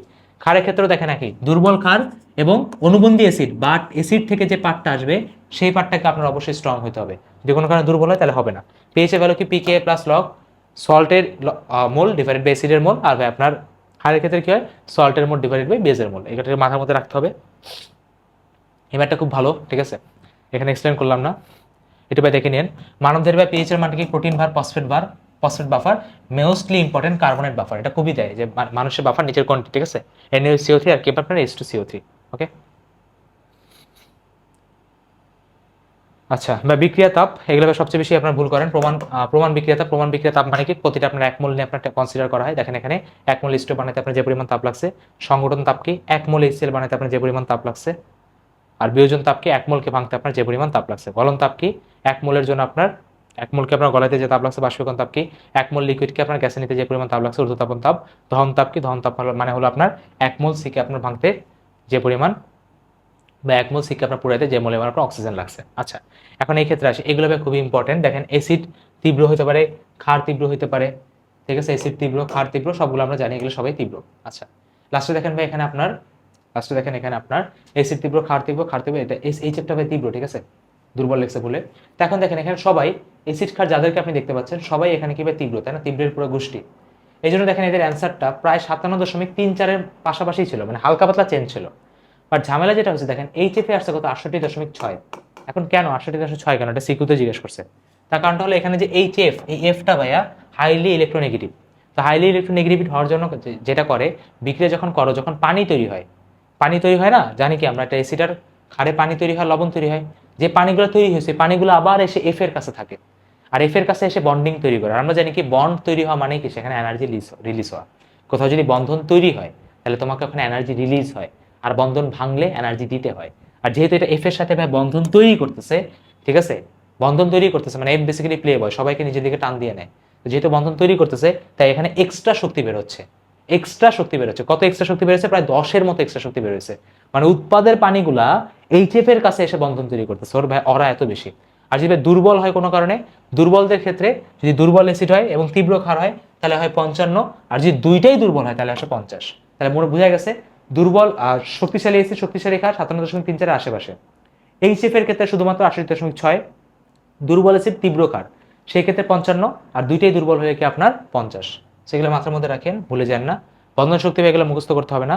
ল্যাবিসের ল্যাপাসের ক্ষেত্রে কি বলছে, যদি আপনি জিনিসটা কোনো কারণে ঘুরাই দেন তাহলে মাইনাসটা হয়ে যাবে কি আপনার এখানে প্লাস হয়ে যাবে, একটু মাথার মধ্যে রাখেন। বিক্রিয়া তাপের ক্ষেত্রে একটা জিনিস মনে রাখবেন, উৎপাদের মোট সংগঠন তাপ, যদি সংগঠন তাপ বলে তাহলে উৎপাদ থেকে বিক্রিয়ককে বাদ দিবেন, বা যদি দহন তাপ বলে তাহলে বিক্রিয়ক থেকে আপনার উৎপাদেরটা বাদ দেবে। জেনারেলি আমরা বিক্রিয়ক থেকেই বাদ দিই, ঠিক আছে? জেনারেলি আমরা বিক্রিয়ক থেকেই উৎপাদেরটাকে বাদ দিই। যেমন দেখেন এখানে কি করছে, কার্বন ডাইঅক্সাইড সালফার প্রতিটার দেখেন দহন তাপ দিয়ে দিচ্ছে, দেখছেন দহন তাপ এটাই দিয়ে দেয় জেনারেলি। দহন তাপ দিয়ে কার্বন ডাইঅক্সাইডের সংগঠন তাপ জিজ্ঞেস করছে। তাহলে ফার্স্টে তুমি কি করবা, প্রতিটার ভাই আপনি এখানে দহন ঘটাবেন, ঘটাইলেন, প্রতিটার এখানে ভাই মান দেওয়া আছে। মান দেওয়ার পর আপনি যখন ডেলিজ বের করবেন তখন কি আপনি উৎপাদ থেকে বিক্রিয়ক, হ্যাঁ উৎপাদ থেকে বিক্রিয়কেরটা যদি গঠন তাপ বলে তাহলে বাদ দিয়ে দেবেন। আচ্ছা এই কোশ্চেনটা খুবই ফেমাস একটা কোশ্চেন। কি করছে দেখেন, এখানে বিক্রিয়াতে যখন হয়েছে এই সিএইচ বন্ধনটা, আর এখানে আপনাকে এটা সিএল বন্ধন, এই সিএইচ বন্ধনটা ভেঙে দেখেন এটা সিসিএল এ কনভার্ট করছে, আর সিসিএল সিএলটা ভেঙে আপনার এই সিএল এ কনভার্ট করছে। তাহলে সেক্ষেত্রে আপনি কি করবেন, বোঝা যাচ্ছে বন্ধন শক্তি দেওয়া। বন্ধন শক্তি দেওয়ার ক্ষেত্রে আপনি কি করবেন, বিক্রিয়কের বন্ধন শক্তি থেকে উৎপাদের বন্ধন শক্তি আপনি বাদ দিবেন। তাহলে দেখেন এখানে ভাই কারা কারা ভাঙছে, সিএইচ আর সিএল। তাহলে আপনি এই দুইটাকে আপনি ফার্স্টে যোগ করে বন্ধন শক্তি পাইলেন, আর এখানে তৈরি হয়েছে কারা, সিসিএল আর এইচসিএল। তো এদের বন্ধন শক্তিটা পেয়ে আপনি উৎপাদেরটা পেয়ে গেলেন। এখন কাজ কি, বিক্রিয়কের থেকে উৎপাদেরটা বাদ দিলেই কাজ শেষ, ঠিক আছে? আচ্ছা তাহলে ভাই এইগুলো আপনার মোটামুটি কথাবার্তা। তাহলে আপনি যদি এবার হিয়াতে যান, এবার যদি আমরা রাসায়নিক পরিবর্তনে যাই, ঠিক আছে? এখানে কিছু ভালো ভালো সিকিউ আছে। অ্যাটমিক ইকোনমি নিয়ে কথা বলছি। গ্রাফিক্যাল কোশ্চেন বুঝাই যাচ্ছে, দুইটা ঘনমাত্রা বাদ দিয়ে সময় দ্বারা ভাগ দিয়ে যাবো। আচ্ছা আধা ঘনমাত্রা এটা পর লাগবে না। এগুলো ভাই বলা হয়েছে কোনটার আপনার ভাই কী ধরনের আপনার একক বা ফর্মুলা কী হবে। আচ্ছা দেখেন এখান থেকে আপনার অর্ধের কোশ্চেনও দিচ্ছে। এই কোশ্চেন ভাই খুবই সোজা, 8 মিনিট পর ঘনমাত্রা দিচ্ছে, ফর্মুলা হলো C=C0 ইনভার্স কেটি। এখানে হাফ লাইফের ফর্মুলা দিচ্ছে ln2/k বসাই দিচ্ছি আমরা, তারপর এখান থেকে সময় দিচ্ছে, মানে একদম পুরা ফিজিক্সের ফর্মুলার মতো ইউজ হয়েছে। অ্যাক্টিভেশন এনার্জির ক্ষেত্রে গ্রাফটা মনে রাখবেন, বা যদি আপনার এখানে সবার আগে বিক্রিয়কেরটা যদি বেশি থাকে উৎপাদেরটা যদি কম থাকে তাহলে এটা কি আপনার তাপ উৎপাদী, কারণ কি এখানে হিট আপনার তৈরি হবে। আর যদি কোনো কারণে আপনার ফার্স্টে যদি কম থাকে এবং উৎপাদে বেশি হয় তাহলে কি বাইরে থেকে আপনি তাপ দিচ্ছেন, তাহলে সেটা কি আপনার তাপ হারি হবে। আর এই যে আপনার চূড়াটা, এই চূড়াটাকে বলে অ্যাক্টিভেশন এনার্জি বা সক্রিয়ণ শক্তি। যার চূড়া যত বেশি সেই বিক্রিয়াটা হইতে পারে তত বেশি সময় লাগে, ঠিক আছে? সিম্পল কথাবার্তা। প্রভাবকের ক্ষেত্রে ভ্যালুগুলো এটা মাথার মধ্যে রাখলেই হবে। রাশি তেলের প্রিন্সিপালের ক্ষেত্রে এটা তো ভাই বলছি, এদিকে গেলে বাড়বে, নিচের দিকে গেলে কমবে। তাপ রসায়ন এটা বলা হয়েছে।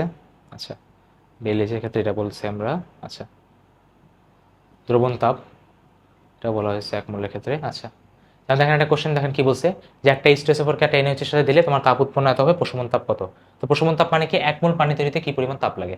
তো এখানে দেখেন পানি হচ্ছে 2 মোল, তাহলে আমরা কি 2 মোলের জন্য এত, সুতরাং 1 মোলের জন্য কত হবে, ওটাকে 2 দ্বারা ভাগ, সিম্পল কাজ। আচ্ছা দেখেন ভাই দুর্বল অ্যাসিড দুর্বল ক্ষারের কথা বলছে। সো এটা আমি অলরেডি বলে দিচ্ছি, যদি আপনার অ্যাসিড ক্ষার যদি আপনার স্ট্রং হয় তাহলে সেক্ষেত্রে 57.34, যদি একটা অ্যাসিড স্ট্রং হয় আরেকটা যদি দুর্বল হয় তাহলে সেই ক্ষেত্রে হয় কত আপনার 55, যদি কোনো কারণে এইচএফ আসে তাহলে হয় 68, আর যদি দুইটাই দুর্বল হয় তাহলে সে 50। সেই ভ্যালুগুলো মাথার মধ্যে রাখতে হবে, কারণ সহ মনে রাখতে হবে। দেখেন এই কোশ্চেনটা খুবই ফেমাস। CH4CH2 সবার দহন তাপ দেওয়া আছে। দহন তাপ মানে কি, আপনি ওর সাথে বিক্রিয়া করাবেন, সিম্পলি বিক্রিয়া করায় ব্যালেন্স আউট করে ঠিকঠাকভাবে আপনি লিখে ফেলবেন। লিখলাম, লিখার পর কি বলছে যে CH4 এর অণু গঠন তাপ বলছে, মানে একটা গঠন তৈরি করতে হবে, একটা দহন একটা গঠন। দহন মানে ওর সাথে বিক্রিয়া, গঠন মানে কি তাকে বানানো। এখন দেখেন আপনি বিক্রিয়াটার দিকে তাকান ভালোভাবে, এখানে লাগবে কি আপনার বাম সাইডে লাগবে সি। তাহলে সি আপনার কোথায় আছে, 2 নম্বর ইকুয়েশনে। তাহলে 2 নম্বর ইকুয়েশনটাকে অ্যাজ ইট ইজ রাখলাম, তারপর কি লাগবে আপনার ভাই এখানে H2 লাগবে। আপনার কি লাগবে ভাই, H2 লাগবে। বা আপনি যদি প্রথম ইকুয়েশনের দিকে তাকান, ঠিক আছে, প্রথম ইকুয়েশনে দেখেন তাকান, আপনাকে কি লাগবে C+2H2 লাগবে, তাই না? আচ্ছা বা এভাবে চিন্তা করেন, প্রথম ইকুয়েশনে তাকান CH4 আছে, তাই না? CH4 কোথায় লাগবে, ডান সাইডে লাগবে। আমি কি করলাম, বিক্রিয়াকে উল্টাই দিলাম। আমি জাস্ট এই বিক্রিয়াটার দিকে তাকাই, এই বিক্রিয়াতে অপারেশন করবো, আমার লাগবে কি CH4 ডান সাইডে। তো প্রথম বিক্রিয়াটাকে আমি উল্টাই করে দিলাম, উল্টা, ঠিক আছে। সেকেন্ড বিক্রিয়ার দিকে তাকাইলাম, সি লাগবে, সি কে অ্যাজ ইট ইজ যোগ করলাম। তারপর আমি থার্ড বিক্রিয়ার দিকে তাকাইলাম, থার্ড বিক্রিয়াতে আমার 2H2 লাগবে, দেখেন এখানে H2 আছে, মানে কি 3 নাম্বার আমি 2 দ্বারা গুণ করে যোগ করবো, মানে কি এই এলিমেন্টগুলোর তাকায় আমি এখানে মডিফিকেশন করে যোগ করবো। যোগ করলে কি হবে দেখবা, অটোমেটিক কেটে যাবে। অটোমেটিক কেটে যাবে, অটোমেটিক কেটে তোমার যদি যায় দেখো, তাহলে আমি 3টে ইকুয়েশনকে আমি ভাইয়া উল্টাইছি। দেখেন প্রথমটাকে উল্টাইছি, উল্টানো মানে কি তাপটা মাইনাস থেকে প্লাস হবে। দ্বিতীয়টাকে আমি নর্মালি যোগ করবো, 3 নাম্বারটাতে আমি 2 দ্বারা গুণ করে দেন যোগ করবো। বুঝা গেছে? দহন তাপ মানে কোয়ের সাথে বিক্রিয়া করবো, বিক্রিয়া করে ইকুয়েশন লিখবো। গঠন তাপের ক্ষেত্রে কি ইকুয়েশনগুলো আমার ইচ্ছা মতো আমি মডিফাই করে লাস্টে তাপগুলোকে আমার যে মডিফিকেশন বিক্রিয়ার সাথে করছো সেই মডিফিকেশন তাপের সাথে করে যোগ করে দিলেই কাজ শেষ। ঠিক আছে? দেখেন জ্বালানি হিসেবে মিথেন আর ইথেনের মধ্যে ভাই কে বেটার? আবার ভাই আপনার একই কথা বোঝা যাচ্ছে ভাই, আপনার প্রোডাক্টের যে তাপ আছে সেখান থেকে আপনার রিঅ্যাক্টেন্টের যে তাপ আছে প্রতিটা ভ্যালু দেওয়া আছে সেটা আপনার মাইনাস দেবেন, মাইনাস দিয়ে অবশ্যই 1 গ্রামে বের করবেন, মিথেনের ক্ষেত্রেও ইথেনের ক্ষেত্রেও। তো এই ক্ষেত্রে মিথেনটা বেটার জ্বালানি হবে।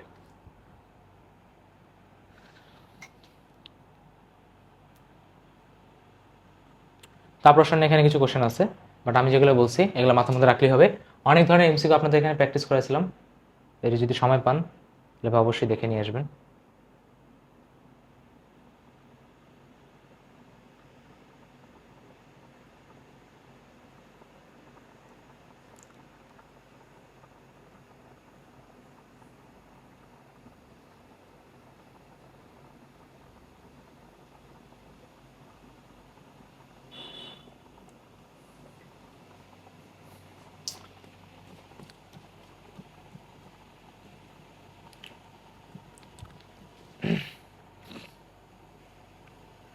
আচ্ছা প্রথমটা লাগবে না, এখানে বলছি এফ এর ক্ষেত্রে 68 হবে, কেন হবে কারণটা অনেকবার বলা হয়েছে, আরেকবার বলা মনে হয় না দরকার আছে। এখানে বন্ধন শক্তি নিয়ে কোশ্চেন দিছে, এগুলো একদম ইজি আছে, এগুলো পারবেন, এগুলো ডিসকাস করা লাগবে না। আচ্ছা দেখেন ভাই মিথেনের দহন তাপ একটু আগেই বললাম আমরা, এটা ভাই গ্রামে আপনার নিতে হবে, ইথেনের ক্ষেত্রেও গ্রামে নিতে হবে।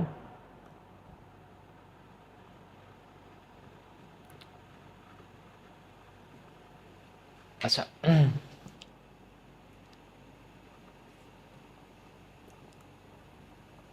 এখানে বিয়োজন মাত্রা নিয়ে বিভিন্ন কোশ্চেন করছে, কেপিকেসি নিয়ে।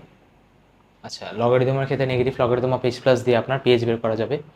আচ্ছা কেপির ক্ষেত্রে আপনি ইকুয়েশন বসাবেন, কেপির ক্ষেত্রে মানে একটা জিনিস আমি বলি নেই, সেটা হলো ভাই আপনার যদি N2 আসে, N2 প্লাস O2 যদি 2NO2 হয়, তাহলে সেই ক্ষেত্রে আপনার এখানে কেপির ভ্যালু যেটা হবে সেটা হলো আপনার 4 alpha square divided by 1 minus alpha square into PT.